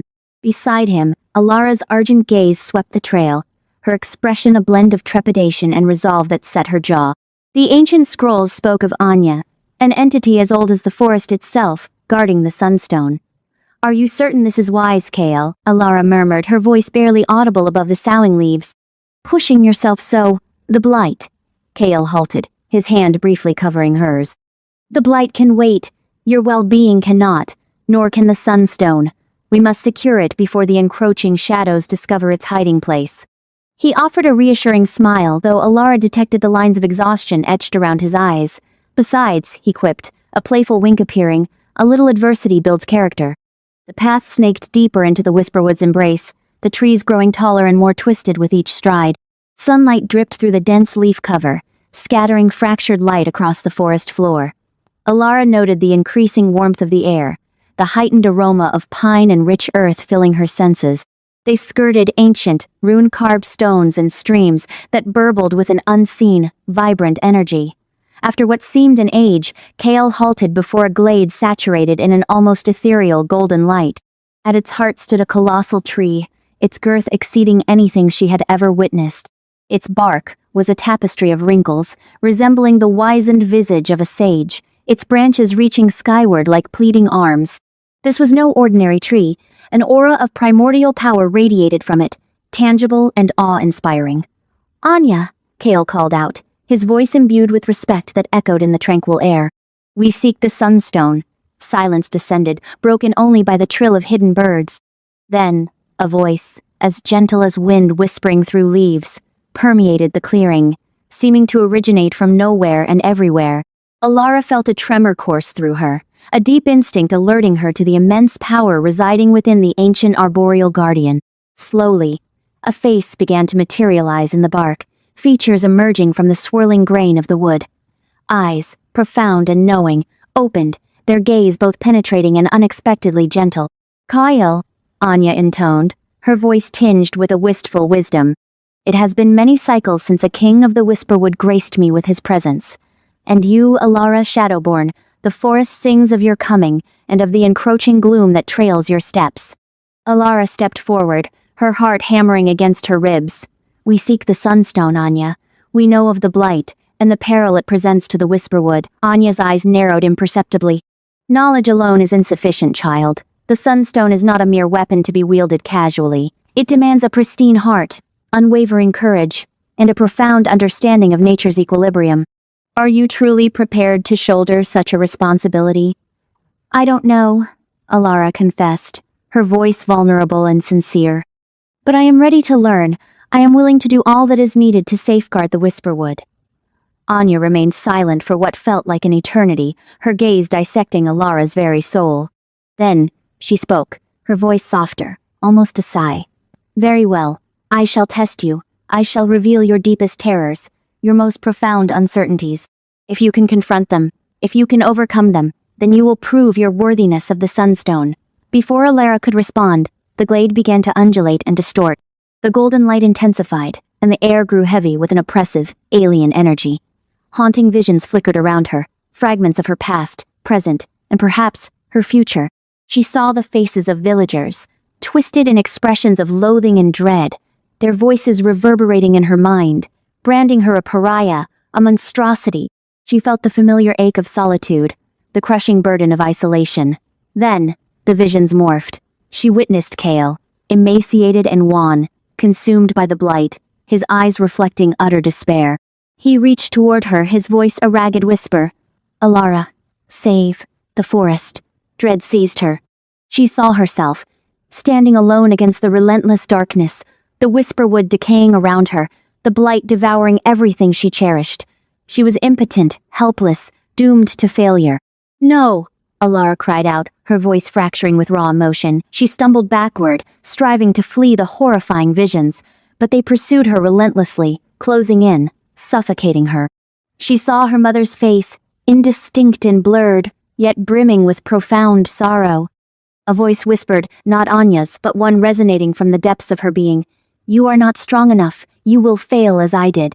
Doubt gnawed at her, spewing insidious deceits, eroding her confidence, her hope. Was she truly destined for failure? Was she merely a callow youth burdened with an insurmountable task? Kale's voice, though faint, sliced through the miasma of darkness. Alara, look at me! She struggled to focus, to wrench her gaze from the terrifying specters. Kale stood before her, his eyes radiating unwavering faith, his hand outstretched. He was bruised and weary, the blight's shadow tainting his features, but his spirit shone through, a beacon of hope against the gathering gloom. These are mere phantasms, Alara, he said, his voice steady and filled with comfort. They hold no real power. You are stronger than your anxieties. You are the Shadowborn Guardian. His words reverberated within her, igniting a spark of defiance in the suffocating darkness.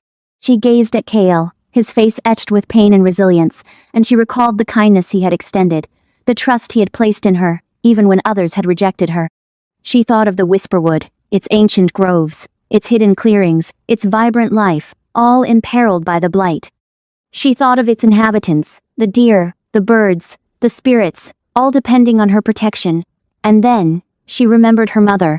Not the blurred, sorrowful apparition, but the memory of her loving embrace, her gentle smile, her unwavering belief. She recalled her mother's words spoken long ago, when Alara had felt lost and adrift. You are special, Alara. You carry a light within, a strength that none can extinguish. Never forget that. The visions began to dissipate, their power waning before her newfound determination. She squared her shoulders, her silver eyes blazing with resolve. She would not surrender to fear. She would not yield to uncertainty. She would fight for the Whisperwood, for Kale, for her mother, for all who believed in her. She drew a deep breath, channeling strength from the earth beneath her feet, from the air around her, from the very heart of the Whisperwood. She reached out and grasped Kale's hand, his touch grounding her, anchoring her to the present. I am ready, she declared, her voice ringing out, clear and resolute. I will not fail. The glade shimmered anew, the golden light blazing, banishing the darkness. The visions vanished, leaving Alara and Kale standing before Anya, the ancient arboreal spirit.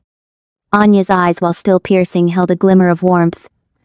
You have confronted your terrors, Alara Shadowborn.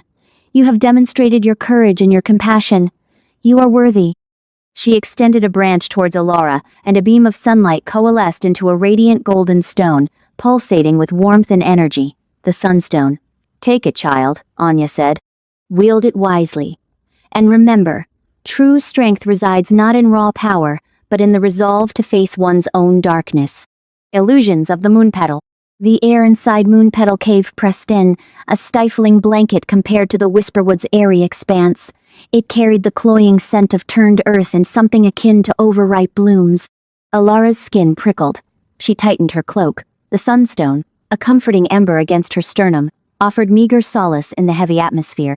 The moon petal feeds on uncertainty, Kale announced, his voice echoing off unseen reaches. He leaned hard on his staff, a spectral weariness etched on his face. The trek to Anya, coupled with the subsequent trial, had taken a dire toll, and the blight festering on his shoulder flared with renewed virulence. It crafts mirages born of your deepest anxieties.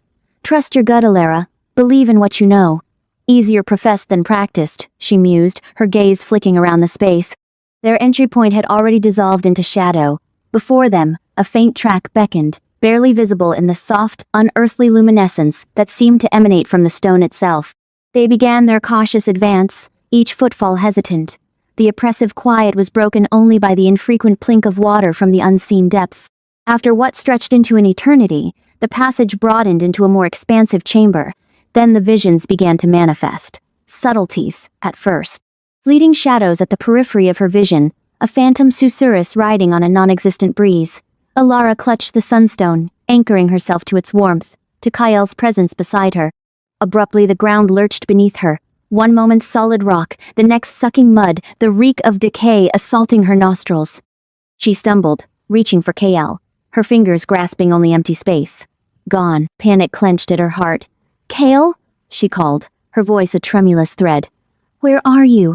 Only the mocking reverberation of her own terror answered. Through roiling mists that had spontaneously materialized, she glimpsed them. Her parents, framed by their old cottage, a place unseen for years. Tendrils of smoke curled from the chimney, painting a fantasy of domestic tranquility that had eluded them in life. Ilara, her mother's voice gentle yet laced with the familiar weariness Ilara knew so well. Is that you, child? Ilara's spirit surged. She yearned to race to them, to drown in their embrace, to finally hear the words of love and approval she craved, but something staunchly resisted. A flicker of doubt, a silent plea from the sunstone, a hesitant step forward. Mother? Father? Her father emerged from the doorway, his face a mask of disappointment.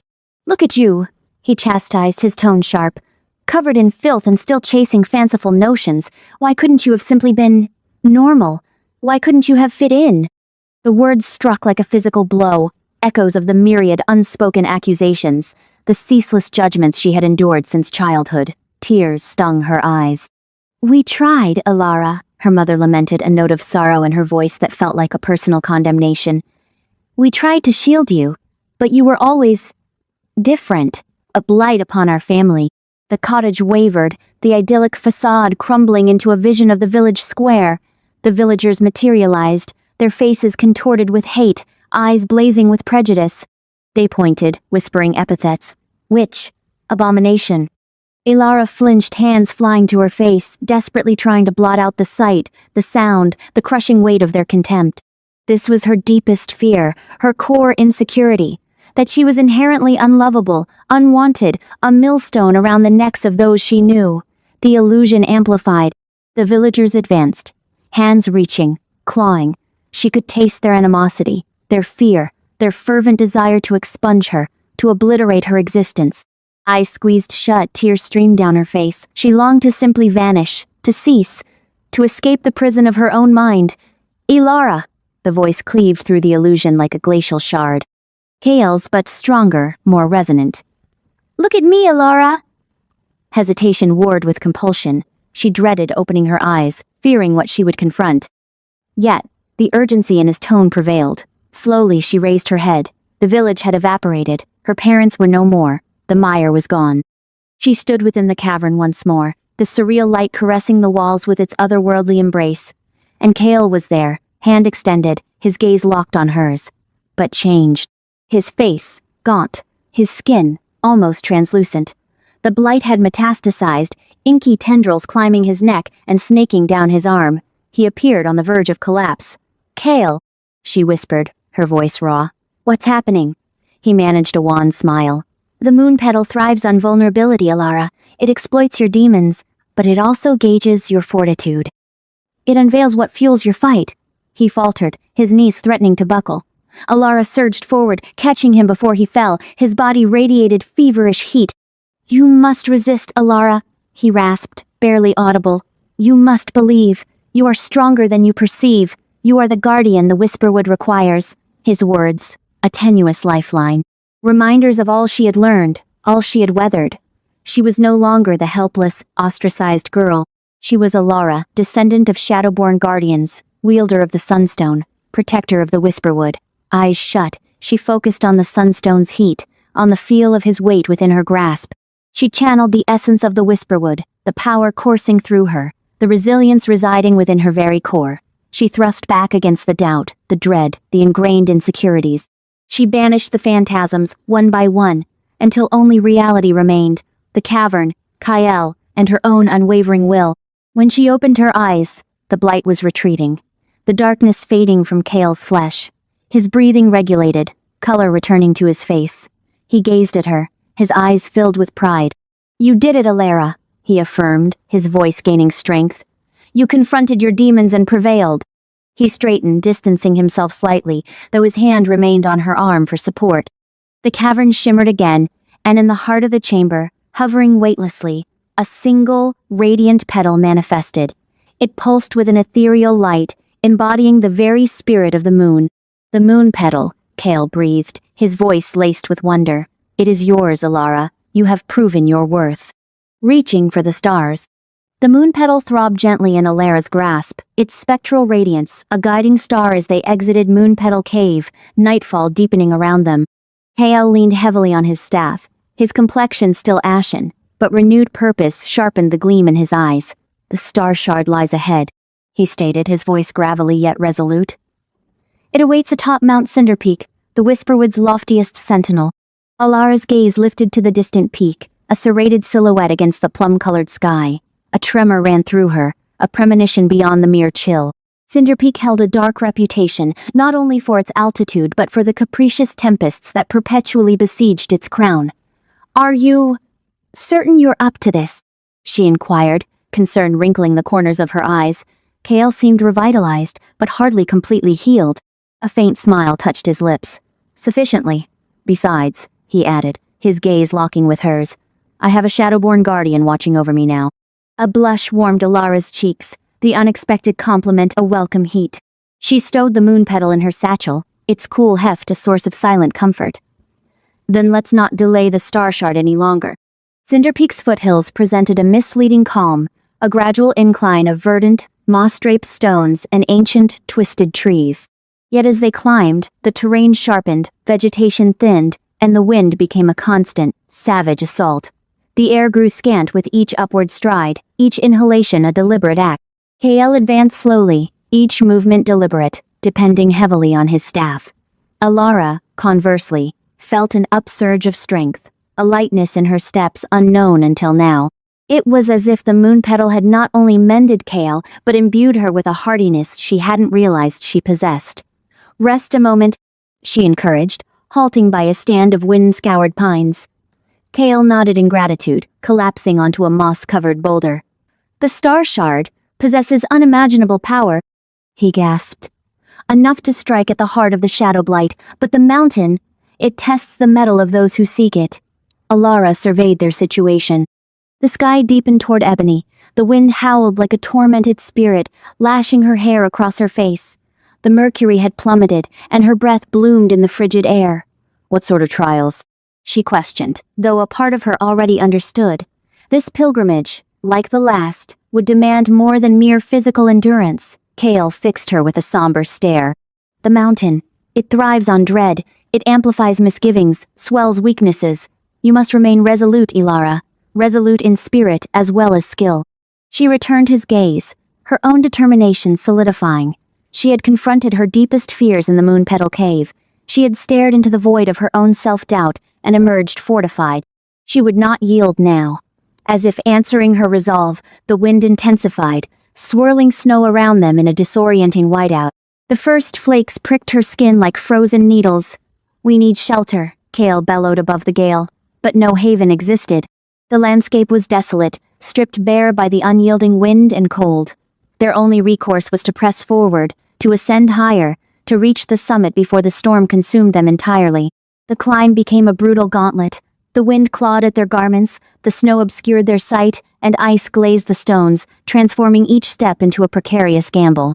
Several times, Alara lost her footing, regaining balance just in time.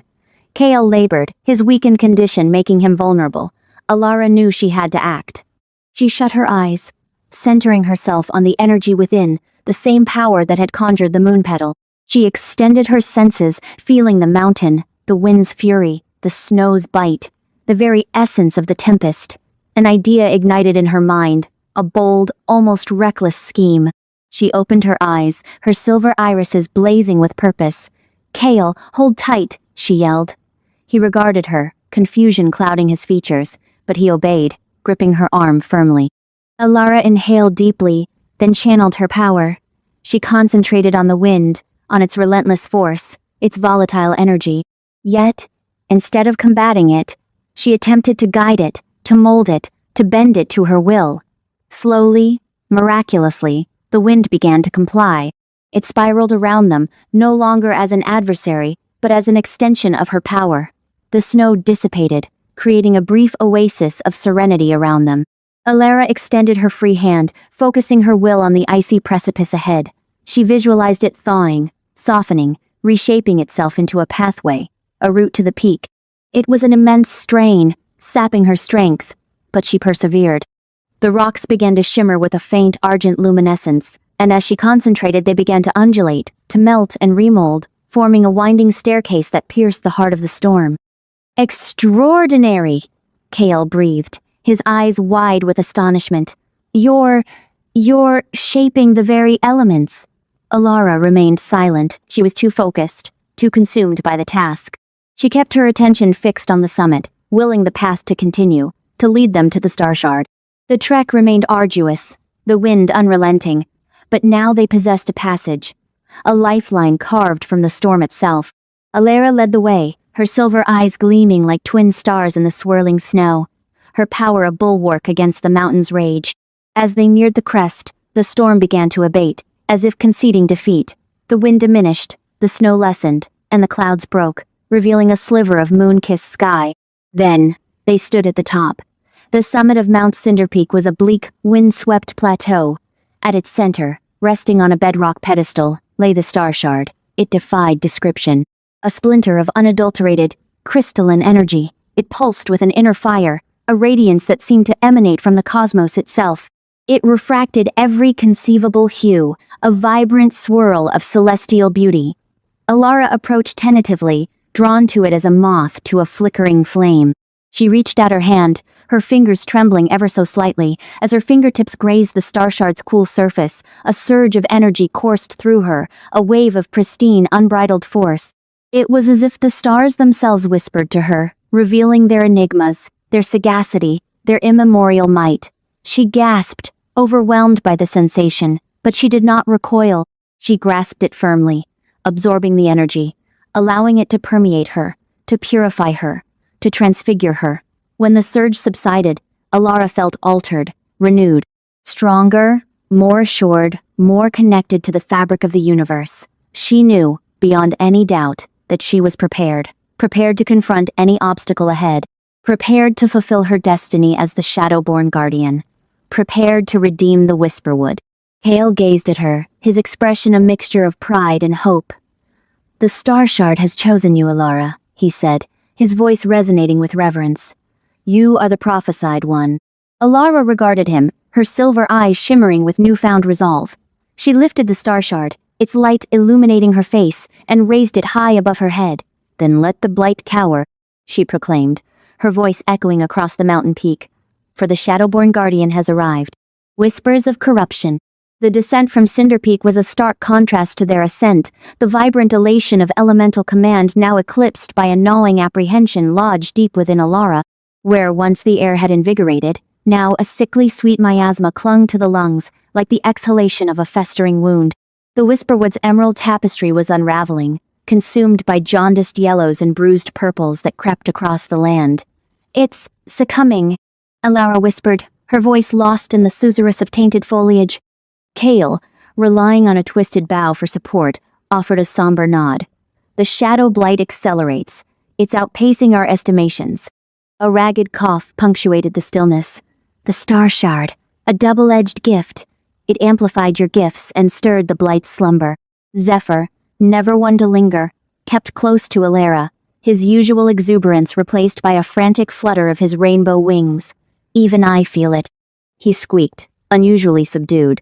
"The very air, viscous, like pulling through treacle, and the whispers, a cacophony now, laced with malice." Whispers Alara knew well, insidious tendrils of sound that wormed into her thoughts, perverting them into grotesque mockeries. She fought them back, anchoring herself to the star shard's warmth. With each step, the corruption deepened, trees contorted in silent agony, their limbs skeletal claws reaching for the sky. Underfoot, the earth squelched, coated in a slick ebony residue. The cloying sweetness intensified, threatening to overwhelm. A sudden commotion shattered the heavy silence. Alara's hand instinctively flew to the hilt of her makeshift blade. A creature exploded from the undergrowth, its form hideously altered. It was a moon petal deer, once a beacon of grace and ethereal beauty. Now its coat was a matted mess, streaked with black ichor, its antlers snapped and deformed. Malevolent crimson light blazed in its eyes, its muzzle curled in a feral snarl. "Alara, look out!" Kale's warning cracked through the air. Before she could react, a grove badger, its playful features twisted into a mask of fury, charged into view. Dark tendrils, pulsating with a noxious energy, radiated from its eyes and mouth. Zephyr launched a flurry of illusions, but the blight had rendered the creatures impervious to such tricks. They batted at the shimmering phantasms with savage disinterest, their focus locked on Alara and Kael. "They're lost to it," Alara said, her voice heavy with sorrow. "The blight controls them utterly." "We must defend ourselves," Kael declared, his gaze hardening. "But spare them as much as possible. Our goal is to sever the blight's hold." The fight was a grim ballet of desperation. Alara channeled the star shard, conjuring gusts to throw their attackers back, raising earthen barriers to shield Kael. But the corrupted beasts were tireless, driven by an insatiable hunger. The moon petal deer lowered its ravaged antlers, charging directly at Alara. She dodged, unleashing a jet of water to engulf the creature. The water hissed and steamed as it struck the corrupted fur, eliciting a pained shriek from the deer. Simultaneously, the grove badger lunged at Kael, its claws extended. Weakened, Kael fought to ward off the attack. Seeing his plight, Alara unleashed a burst of flame, forcing the badger to recoil.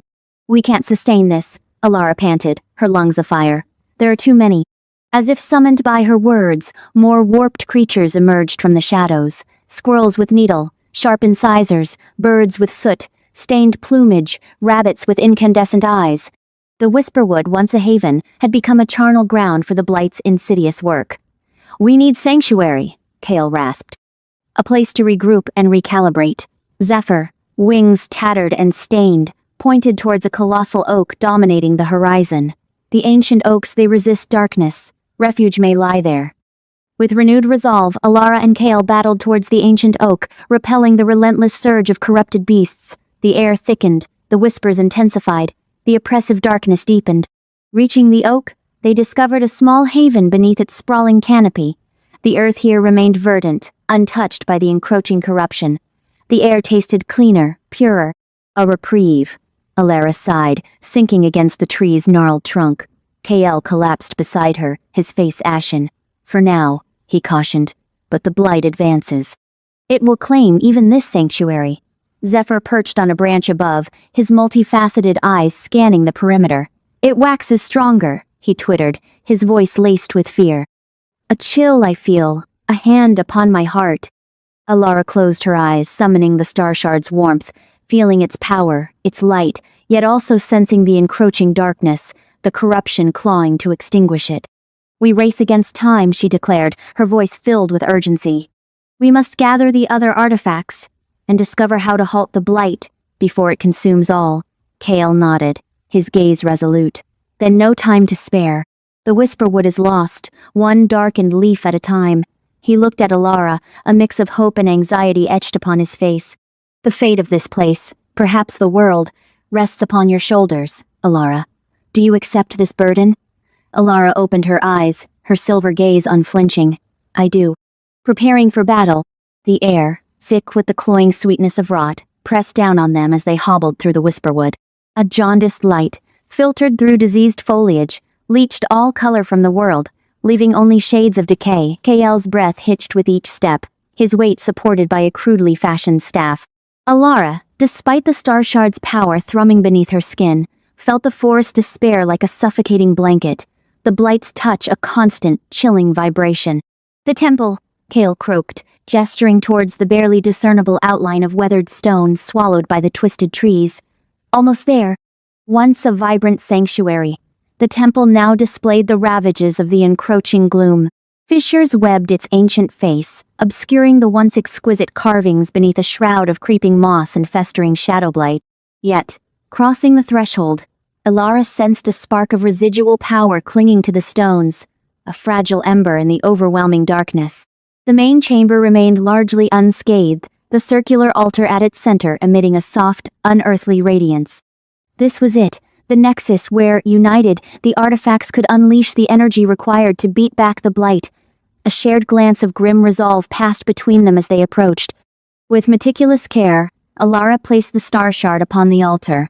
The crystal resonated with potent force as it touched the ancient stone, humming a song of forgotten power. Kale, his hands trembling, set down the whisper-wind orb. Its swirling mists flared briefly, before settling into a measured, rhythmic pulse. Lastly, from beneath her tunic, Alara produced the sunstone amulet, its comforting warmth, a stark contrast to the blight's icy tendrils, and laid it carefully beside the others. As the three relics came together, a visible wave of energy swept through the chamber, the air itself shimmering. The altar's faint glow intensified, bathing the room in a soft, otherworldly light. Alara felt a surge of invigorating power coursing through her, the artifacts amplifying her own abilities, pushing her to the brink. Now, Kale said, his voice tight with strain. Focus. Channel the energy. Prepare. They sat, facing the altar, eyes closed, minds reaching out to the palpable ancient energy. Ilaris centered on the star shard, its chaotic power a reflection of the inner turmoil threatening to consume her. Plunging deeper, she sought understanding, control over the tempestuous force within.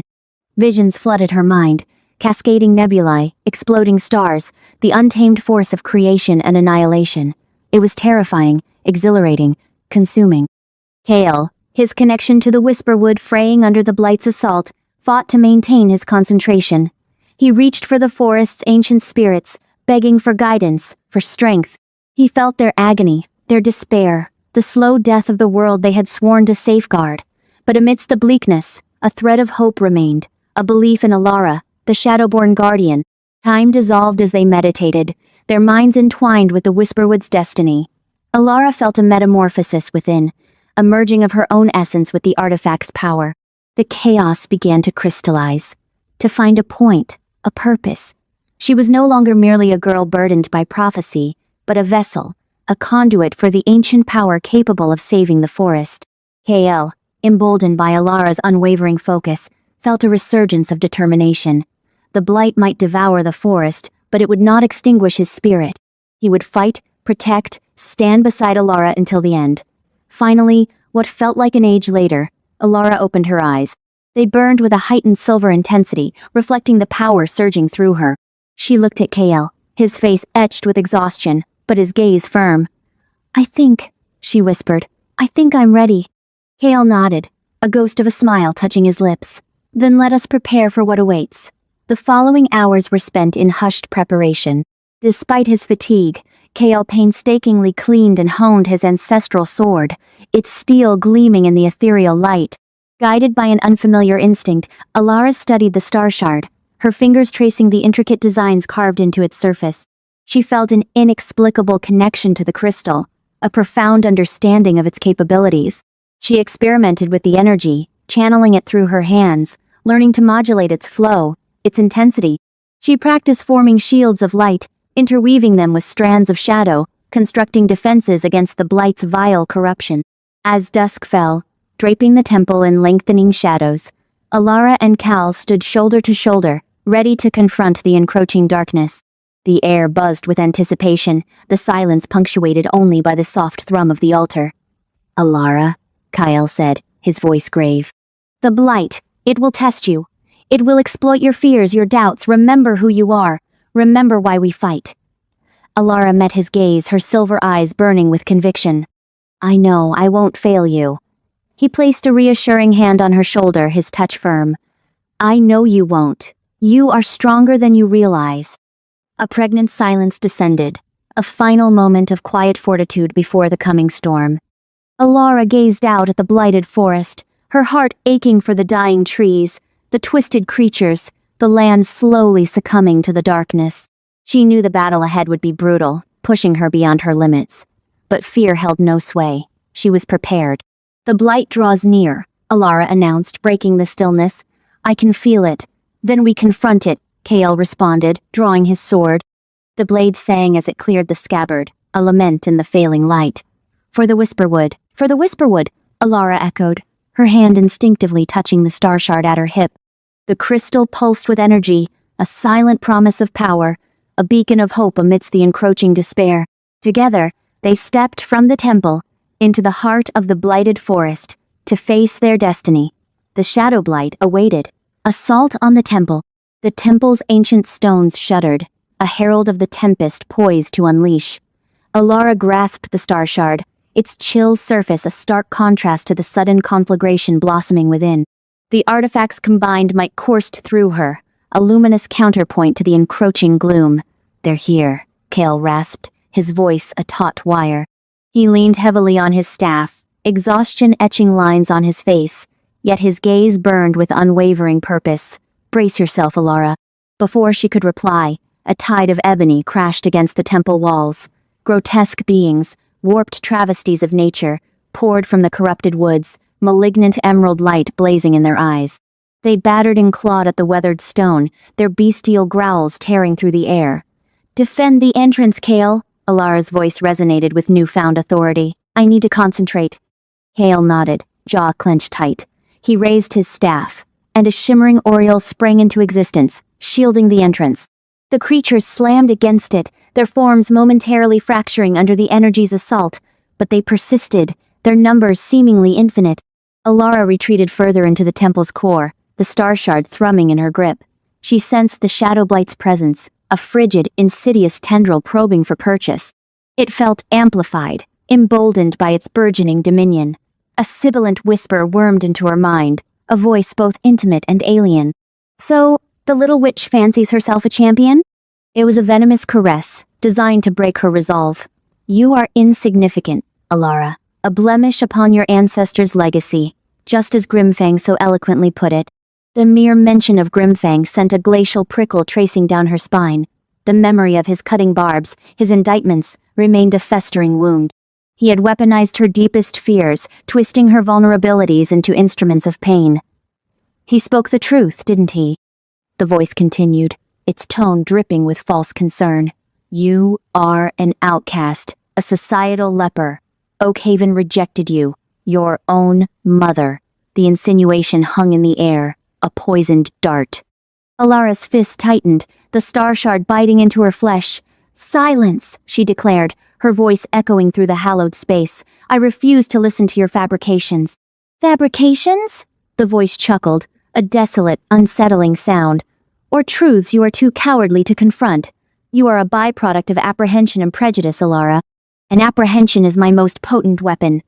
As the voice concluded its taunt, a form materialized before her, solidifying from the surrounding gloom. It was elongated and emaciated, its features concealed by swirling shadows, but its eyes radiated the same virulent green light as the horrors besieging the temple. It was an emissary of the Shadow Blight, a tangible embodiment of its defiling essence. "You are powerless against me," the apparition hissed, its voice a grating rasp. "You are too frail, too exposed. You are shackled by your history, weighed down by the scorn of others."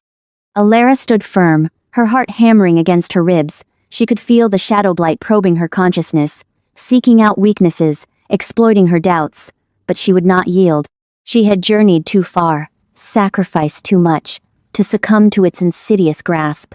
"I am not the person you perceive me to be," she retorted, her voice trembling slightly but resolute. "I am not the frightened child you seek to manipulate. I am Alara, and I am a guardian." She brandished the star shard, its radiance flaring with renewed vigor. The artifact's energy surged through her, a tidal wave that pushed back against the encroaching darkness. The shadowy figure recoiled, its form momentarily dissolving.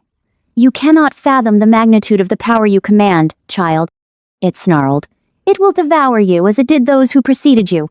I know no fear, Elara proclaimed, her voice ringing with conviction.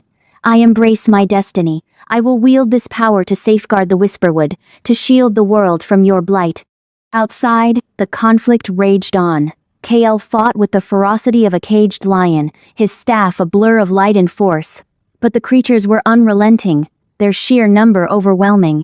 The barrier he had erected flickered and buckled, on the verge of collapse. Elara could feel Kael's strain, his dwindling reserves. She knew she had to intervene swiftly, before the blight consumed him entirely. Focusing her will, Elara channeled the artifact's power through the star shard. She would not permit the darkness to triumph. This temple will crumble, the shadowy figure roared, lunging towards Elara, and you will be buried within its ruins. Elara met the onslaught head-on, her eyes blazing with defiance. The star shard hummed with untapped potential, poised to unleash its full might. The fate of the Whisperwood, the fate of the world, hung precariously in the balance. The shadowy figure lunged, its taloned hand reaching for her throat.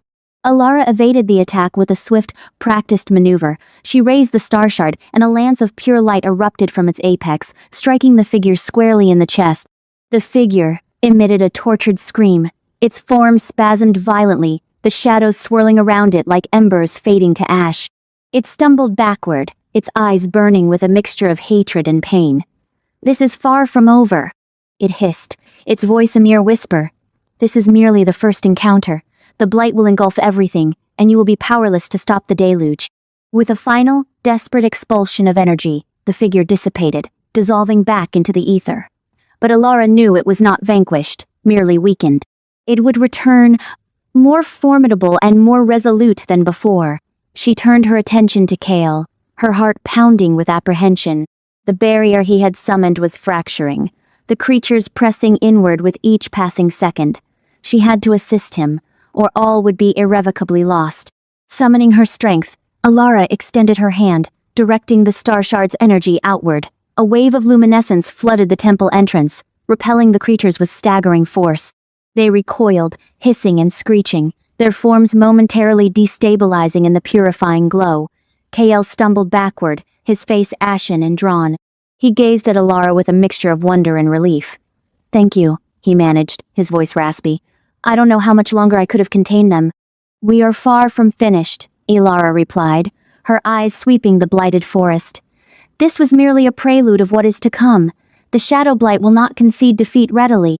We must be prepared for its inevitable return." She understood that the true conflict had only just commenced.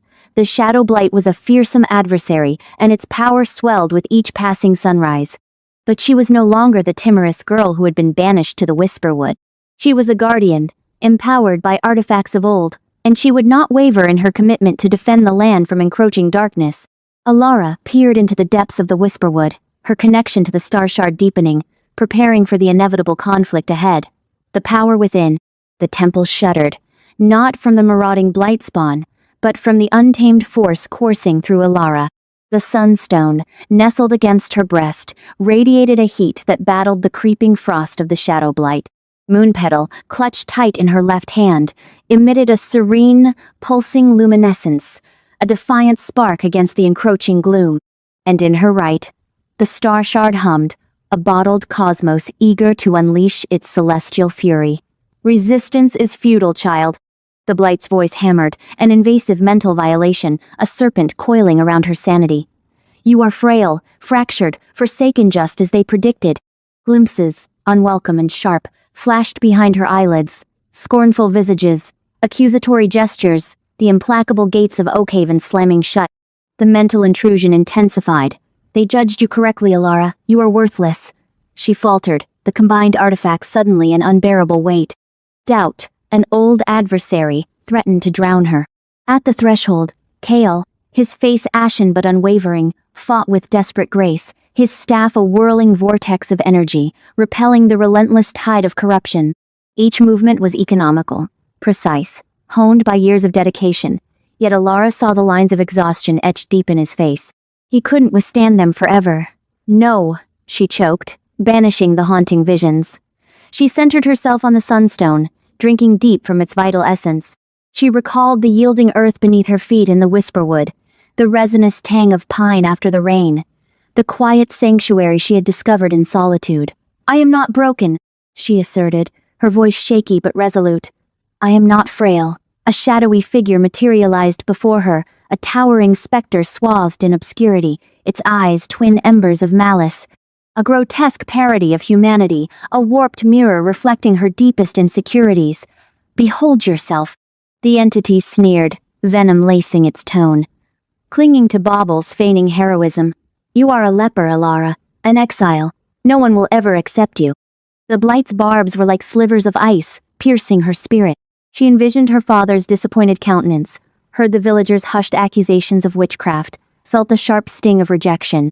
The specter extended a taloned hand, its touch promising annihilation. Alara recoiled, but held her ground. She squeezed Moonpetal, its soothing radiance a balm against the blight's poison. She remembered the rustling willows, the gentle creatures of the wood who had embraced her without hesitation, Kale's steadfast friendship. "You are mistaken," she countered, her voice gaining strength. "I am not alone." She focused her will, channeling the artifact's power, drawing on the ancient energies resonating within her. The sunstone blazed, Moonpetal glowed with an unearthly incandescence, and the star shard vibrated with latent force. The air crackled, distorting the specter's form. "This power, it is not yours to wield," the entity hissed, a tremor of fear in its voice. "You are unworthy. It belongs to those who need it." Alara snapped back, her voice ringing with newfound conviction. "It belongs to the Whisperwood. It belongs to me." She raised the star shard aloft, its facets catching the light, scattering it in a dazzling spectrum. The temple filled with an ethereal radiance, obliterating shadows, repelling the advancing darkness. "I am not who you perceive me to be," Alara declared. "I am Alara of the Whisperwood, and I will not succumb to fear." Her silver eyes ignited with fierce intensity, a beacon of hope against the encroaching night. The light intensified, swelling until it suffused the entire temple. The spectral figure recoiled, its form dissolving and fracturing. "No!" it howled, its voice fading to a whisper. "This is not the conclusion." With a final surge of energy, Alara unleashed the combined power of the artifacts. A wave of pure light cascaded through the temple, purging it of the Shadow Blight's taint. The blight creatures outside shrieked in agony and fled, retreating into the abyss. The light ebbed, leaving Alara breathless but unbroken. The temple was still, save for the labored breathing of Kyle, who leaned heavily on his staff, his face pale but a relieved smile playing on his lips. "Alara," he breathed, his voice raspy. You prevailed." She lowered the star shard, her hand trembling. The sunstone and Moonpetal throbbed softly against her skin, their energy receding. She gazed at her hands, her silver eyes still faintly luminous, and saw not the hands of a rejected outcast, but those of a protector, a guardian. "It is not finished," she stated, her voice filled with newfound resolve. "This was only the beginning." Kyle nodded, straightening. "Then we prepare," he said. "We gather our strength, we confront the darkness as one." He approached her, his gaze filled with warmth and admiration. He placed a hand on her shoulder, his touch a reassuring anchor. "The power resides within you, Alara," he said. "Never forget that." She met his eyes, her own reflecting the artifact's light, the glimmer of hope. She knew the path ahead would be fraught with peril and uncertainty, but fear no longer held sway. She had confronted her demons, embraced her destiny, and unearthed the strength within to champion what she believed in. The battle had just commenced, but Alara stood ready. She was a guardian, and she would not falter. The stillness of the temple was broken by the subtle stirring of leaves beyond the walls. The blight spawn were regrouping, amassing their forces for another onslaught. But this time, Alara awaited them. She stood resolute, the star shard raised high, her silver eyes blazing with the light of hope, the light of defiance, the light of a guardian awakened. The Whisperwood had found its protector, and the Shadow Blight had encountered its reckoning. The dormant power within Alara had been unleashed, and the darkness would soon learn to fear the dawn. Truth revealed. The air resonated, no longer with the Blight's crushing weight, but with the unleashed, volatile energy Alara channeled.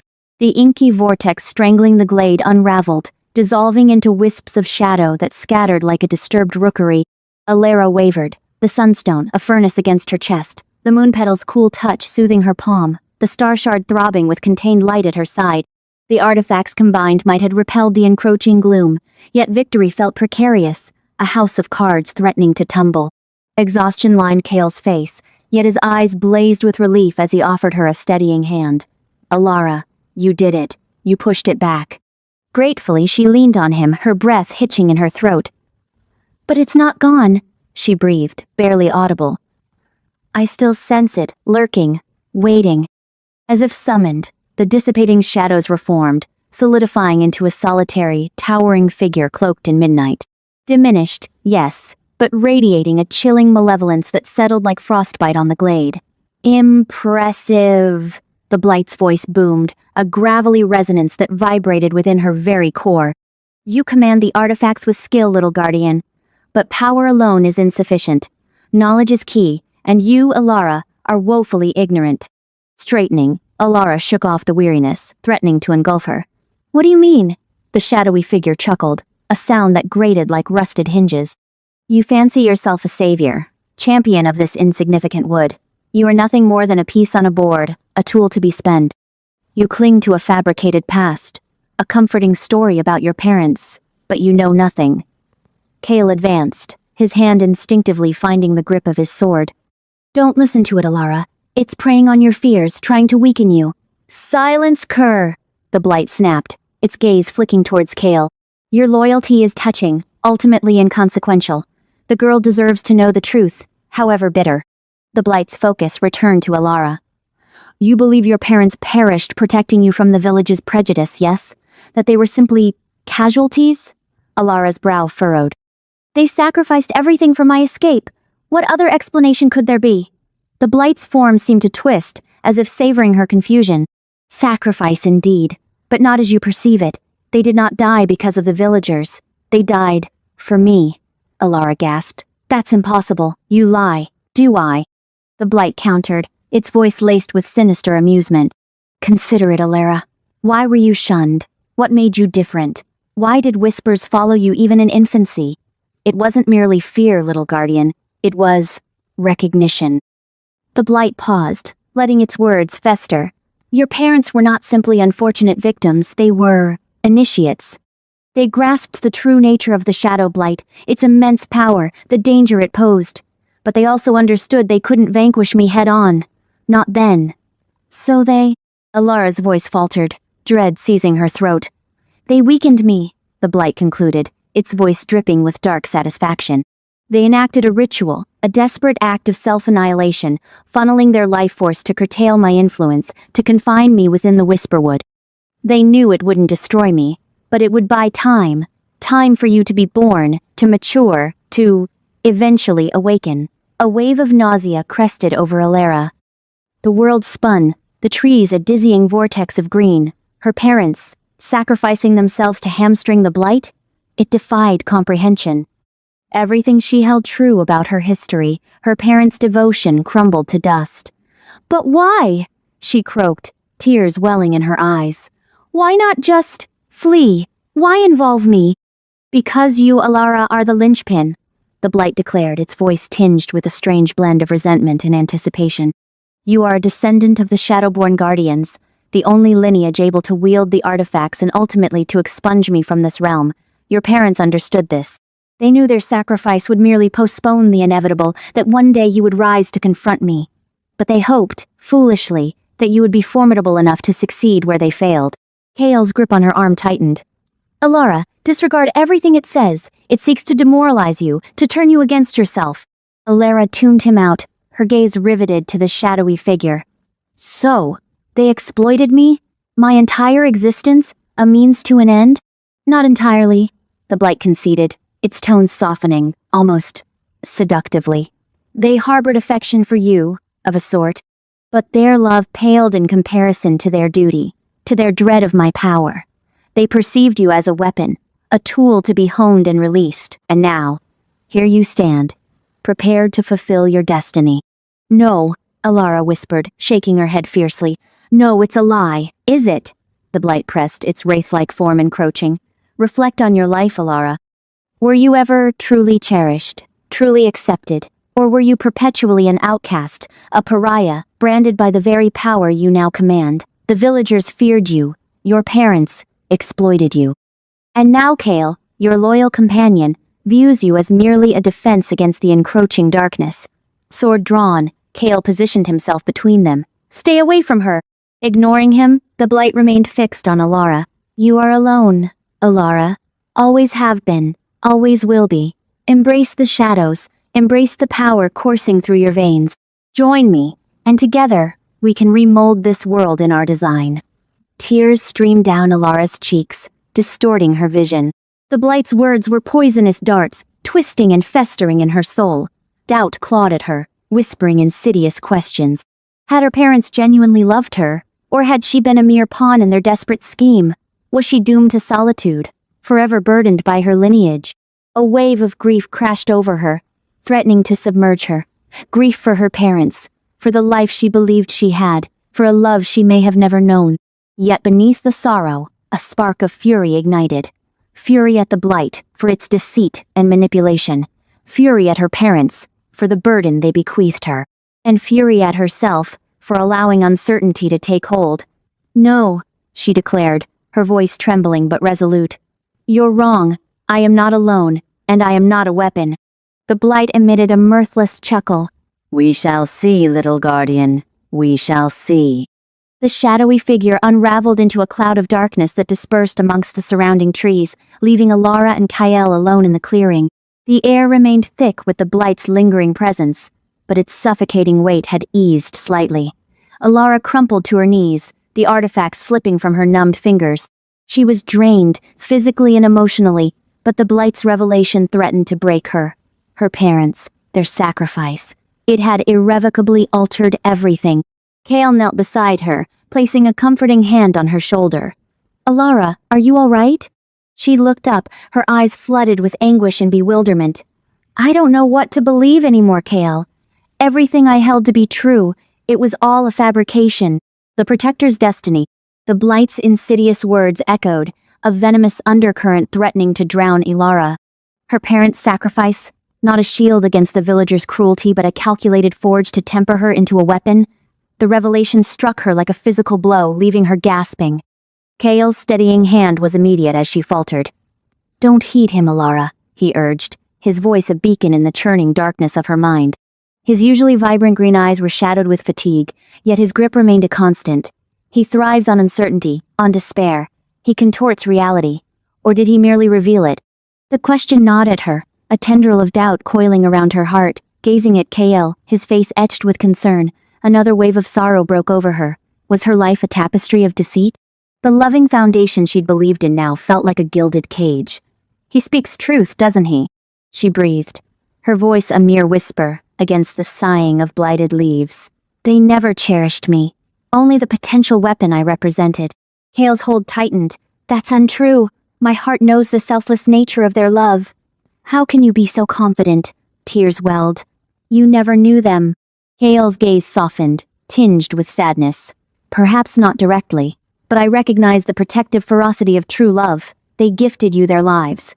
What greater testament could there be? To fulfill a higher aim, she snapped back, bitterness coloring her tone. To weaken the blight, I was merely a tool. A peal of laughter, chilling and triumphant, erupted from the blight, resonating through the corrupted woods. You glimpse the truth, little guardian?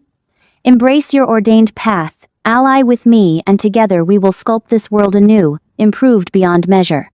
Alara squeezed her eyes shut, battling the insidious pull of his words. He sought to shatter her, to exploit her anguish and puppet her will. She felt darkness seeping into her thoughts, whispering alluring promises of dominion, of vengeance. Yet beneath the pain, the uncertainty, the dread, a spark ignited. A flicker of defiance, the same tenacious spirit that had sustained her through years of alienation and solitude. Images flooded her mind. The villagers, their faces contorted by fear and prejudice, and the pain they inflicted, but also the few who had offered kindness, a simple smile, a helping gesture. She thought of Kael, his unwavering trust, the comfort and acceptance she'd found in his presence. And then the Whisperwood itself, its ancient majesty and vibrant life, now stifled and twisted by the blight's corruption. The sprites and dryads, the talking creatures, all facing extinction under the shadow's relentless encroachment. They needed her. They needed the Guardian. Not as an instrument, not as a player in a timeless game, but as a shield, a protector. She faced a chasm of choice, and in that instant, recognized that her fate was not preordained. It wasn't an inheritance, forced upon her by parents or the Blight. It was a path she could forge for herself. She inhaled deeply, air filling her lungs with newfound resolve. Opening her eyes, the silver within blazed with unprecedented intensity. "No!" she declared, her voice ringing clear and resolute, slicing through the Blight's mocking laughter. "I will not join you. I am not your weapon. I am the guardian of the Whisperwood, and I will safeguard it, even if it requires your destruction." A roar of fury ripped from the Blight, shadowy tendrils lashing out like whips. Alara stood firm, her silver gaze incandescent. She focused on the pain, the grief, the rage, channeling it into a surging tide of raw power. The artifacts she'd gathered, the sunstone, the moon petal, the heartwood, pulsed with her energy, magnifying it, focusing it. The air crackled with visible force, the ground trembling beneath her. Hale recoiled slightly, shielding his eyes from the blinding radiance. Alara raised her hands, and a lance of pure, argent light erupted from her eyes, piercing the gloom and striking the Blight at its dark heart. A piercing shriek of agony echoed as the shadowy entity recoiled, the light searing its essence. The Blight's form flickered erratically, its tendrils recoiling as the silver beam intensified. Cracks spider-webbed across its shadowy armor, exposing the void within. The air around it rippled and warped, as if reality itself was unraveling. "You cannot vanquish me," the Blight thundered, its voice laced with desperation. "I am eternal, the very embodiment of darkness." But Alara remained unwavering. She poured every fiber of her being into the light, driving it deeper, further into the Blight's core. Visions flashed before her, her parents, their faces a blend of love and sorrow, the villagers, their features twisted by fear and resentment, Kale, his gaze reflecting trust and anticipation, and the Whisperwood, its ancient boughs reaching for the heavens, its creatures brimming with life, all relying on her strength. She would not abandon them. With a final, devastating surge of power, Alara unleashed the full might of her silver eyes. Light engulfed the Blight, utterly consuming it. The shadowy form dissolved into oblivion, its screams fading into an echoing silence. The darkness receded, the crushing weight that had oppressed the Whisperwood for so long lifted. The blighted leaves unfurled, their sickly gray transforming into vibrant green. The twisted branches straightened, reaching towards the sunlight with renewed vitality. A wave of cleansing energy swept through the Whisperwood, mending its scars and restoring its balance. The air cleared, filled with the fragrance of blossoming flora and the melodies of birdsong. The forest creatures emerged from their hiding places, their eyes gleaming with thankfulness. Alara stood exhausted, depleted, but a profound sense of peace settled over her. The silver light in her eyes softened, yet retained a spark of strength, a promise of guardianship. She had confronted her inner demons, embraced her destiny, and liberated the Whisperwood. Kale approached, his face etched with relief and admiration. He gently framed her face in his hands. "You prevailed, Alara," he whispered. "You vanquished the Blight." A faint smile touched her lips. "We prevailed, Kale. We did it together." He enfolded her in a warm embrace, holding her close. "Thank you, Alara, for saving our home." Standing amidst the revitalized forest, Alara knew her journey had just begun. New trials, new perils awaited, but she was no longer the fearful, solitary girl ostracized by her village. She was the guardian of the Whisperwood, prepared to confront whatever the future held. The Whisperwood breathed a collective sigh of relief, the ancient trees rustling their leaves in harmonious gratitude. Sunlight streamed through the canopy, painting the forest floor with shifting patterns of light and shadow. A new chapter had commenced, one of serenity and abundance, guided by the light of the Shadowborn Guardian. The Blight was gone, but the memory of its darkness would remain, a constant reminder of the importance of safeguarding the light, embracing acceptance, and choosing one's own path. Queen of the Whisperwood, the air vibrated with renewed energy, a living song that banished the Blight's suffocating hush. Alara, supported by Kale's steady presence, absorbed the revitalized Whisperwood. Sunlight, once strangled by encroaching shadow, filtered through the canopy, scattering shards of amber and jade across the forest floor. Where gnarled charcoal trees had stood, now rose verdant giants, limbs outstretched in jubilant welcome. Exotic blossoms, splashed with audacious hues, perfumed the air with a sweet, intoxicating fragrance carried on a playful zephyr. "It's breathtaking," Alara rasped, her voice still rough with exertion. Traces of the blight's insidious whispers lingered, chilling reminders of twisted accusations, but their power had waned. She had confronted, refuted, and ultimately conquered them. Kale's fingers tightened around hers. "You brought this back, Alara. You saved us." His gaze, usually composed with royal bearing, now blazed with naked admiration and a deeper emotion that quickened her pulse. With a weary smile, Alara shook her head. "We did this together. You were there, every step. I couldn't have managed it on my own." A low chuckle rumbled from him, like wind rustling through leaves. "Perhaps, but it was your inner fire that drove back the darkness, your resilience that held the corruption at bay." He swept his hand, encompassing the thriving woodland. "This is your enduring legacy, Alara." They walked on in comfortable quiet, their passage barely disturbing the newly awakened undergrowth. Tiny creatures, emboldened by the blight's retreat, shyly emerged from their burrows, darting across their path.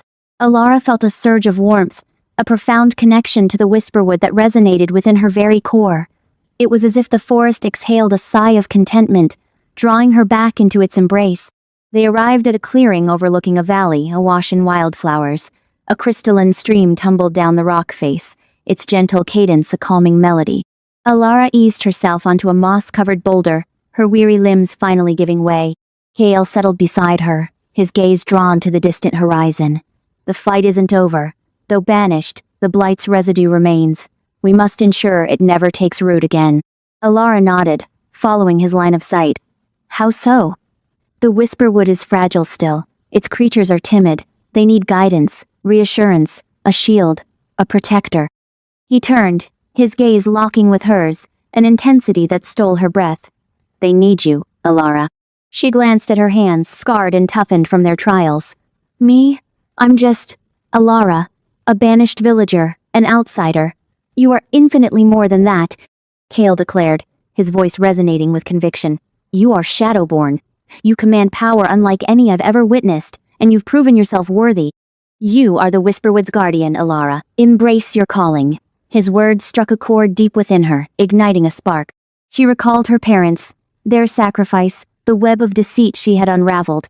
But she also remembered the kindness she had been shown, Kael's unwavering loyalty, the support of the woodland creatures.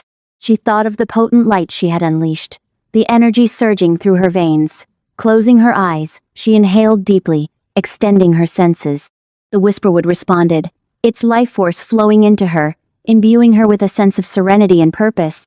She felt the swaying dance of the trees, the lilting chorus of the birds, the busy chatter of the creatures beneath. She was interwoven with them, bound to them, their destinies entwined. When she opened her eyes, a faint, silver luminescence flickered within them. "I accept," she stated, her voice clear and resolute. "I am the guardian of the Whisperwood. I will defend it with every fiber of my being."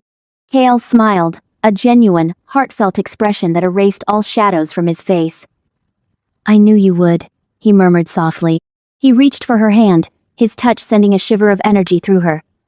"But you won't have to bear this burden alone, Ilara." He rose, drawing her up with him. He led her to the edge of the clearing, where the valley unfurled before them, bathed in the radiant glow of the setting sun. He turned to face her, his countenance grave. "The Whisperwood has lacked true leadership for too long," he stated, his voice imbued with regal authority. "My father was absent. I have striven to fill the gap, but it is not enough. The Whisperwood needs a queen. Someone who understands its very soul, embodies its spirit, and is willing to defend it at any cost." He knelt before her, his gaze never wavering. "Alara, guardian of the Whisperwood, will you grant me the honor of becoming my queen? Will you stand by my side and help me safeguard our home?" Alara gasped, her heart hammering against her ribs. She had never entertained, never dared to dream of such a possibility. She was an outsider, an anomaly, someone who had always been branded as different, as not belonging.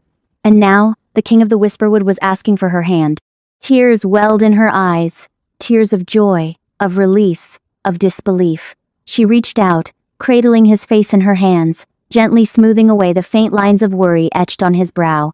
"Yes," she breathed, her voice thick with emotion. "Yes, Kale, I will be your queen." He rose, pulling her into a close embrace. He held her tight, his warmth enveloping her. "Thank you, Alara," he murmured, his voice muffled against her hair. "You have made me the most blessed king in all the realms." He drew back slightly, his eyes sparkling with affection. "But being queen is more than just bearing a crown and sitting upon a throne," he teased, a hint of mischief in his tone. "It demands responsibility, leadership, and difficult decisions." "I understand," Alara replied, her voice brimming with resolve. "I am prepared. I am ready to be the queen the Whisperwood deserves." He kissed her then, a deep, lingering kiss that sealed their commitment and solidified their bond. It was a kiss imbued with love, with hope, with the promise of a shared future, where they would stand united, protecting their home from any encroaching threat. When they finally parted, Alara gazed out at the valley, no longer seeing it as merely a picturesque landscape, but as a kingdom, a solemn duty, a sacred trust. She was no longer just Alara, the banished villager. She was Alara, guardian and queen of the Whisperwood, Kale's partner. She turned to Kale, her eyes ablaze with newfound confidence. "What do we do now?" she asked. He smiled, his gaze filled with adoration. "Now," he responded, "we begin to rebuild. We show the creatures of the Whisperwood that they are sheltered, cherished, and home. And we prepare for whatever trials may lie ahead, knowing that with each other, we can overcome any obstacle." He took her hand, and together, they walked towards the setting sun, prepared to embrace their destiny as the protectors of the Whisperwood, the king and queen of their reborn realm. The weight of the crown felt somehow lighter, shared between them. The future remained uncertain, but one thing was clear: they would face it as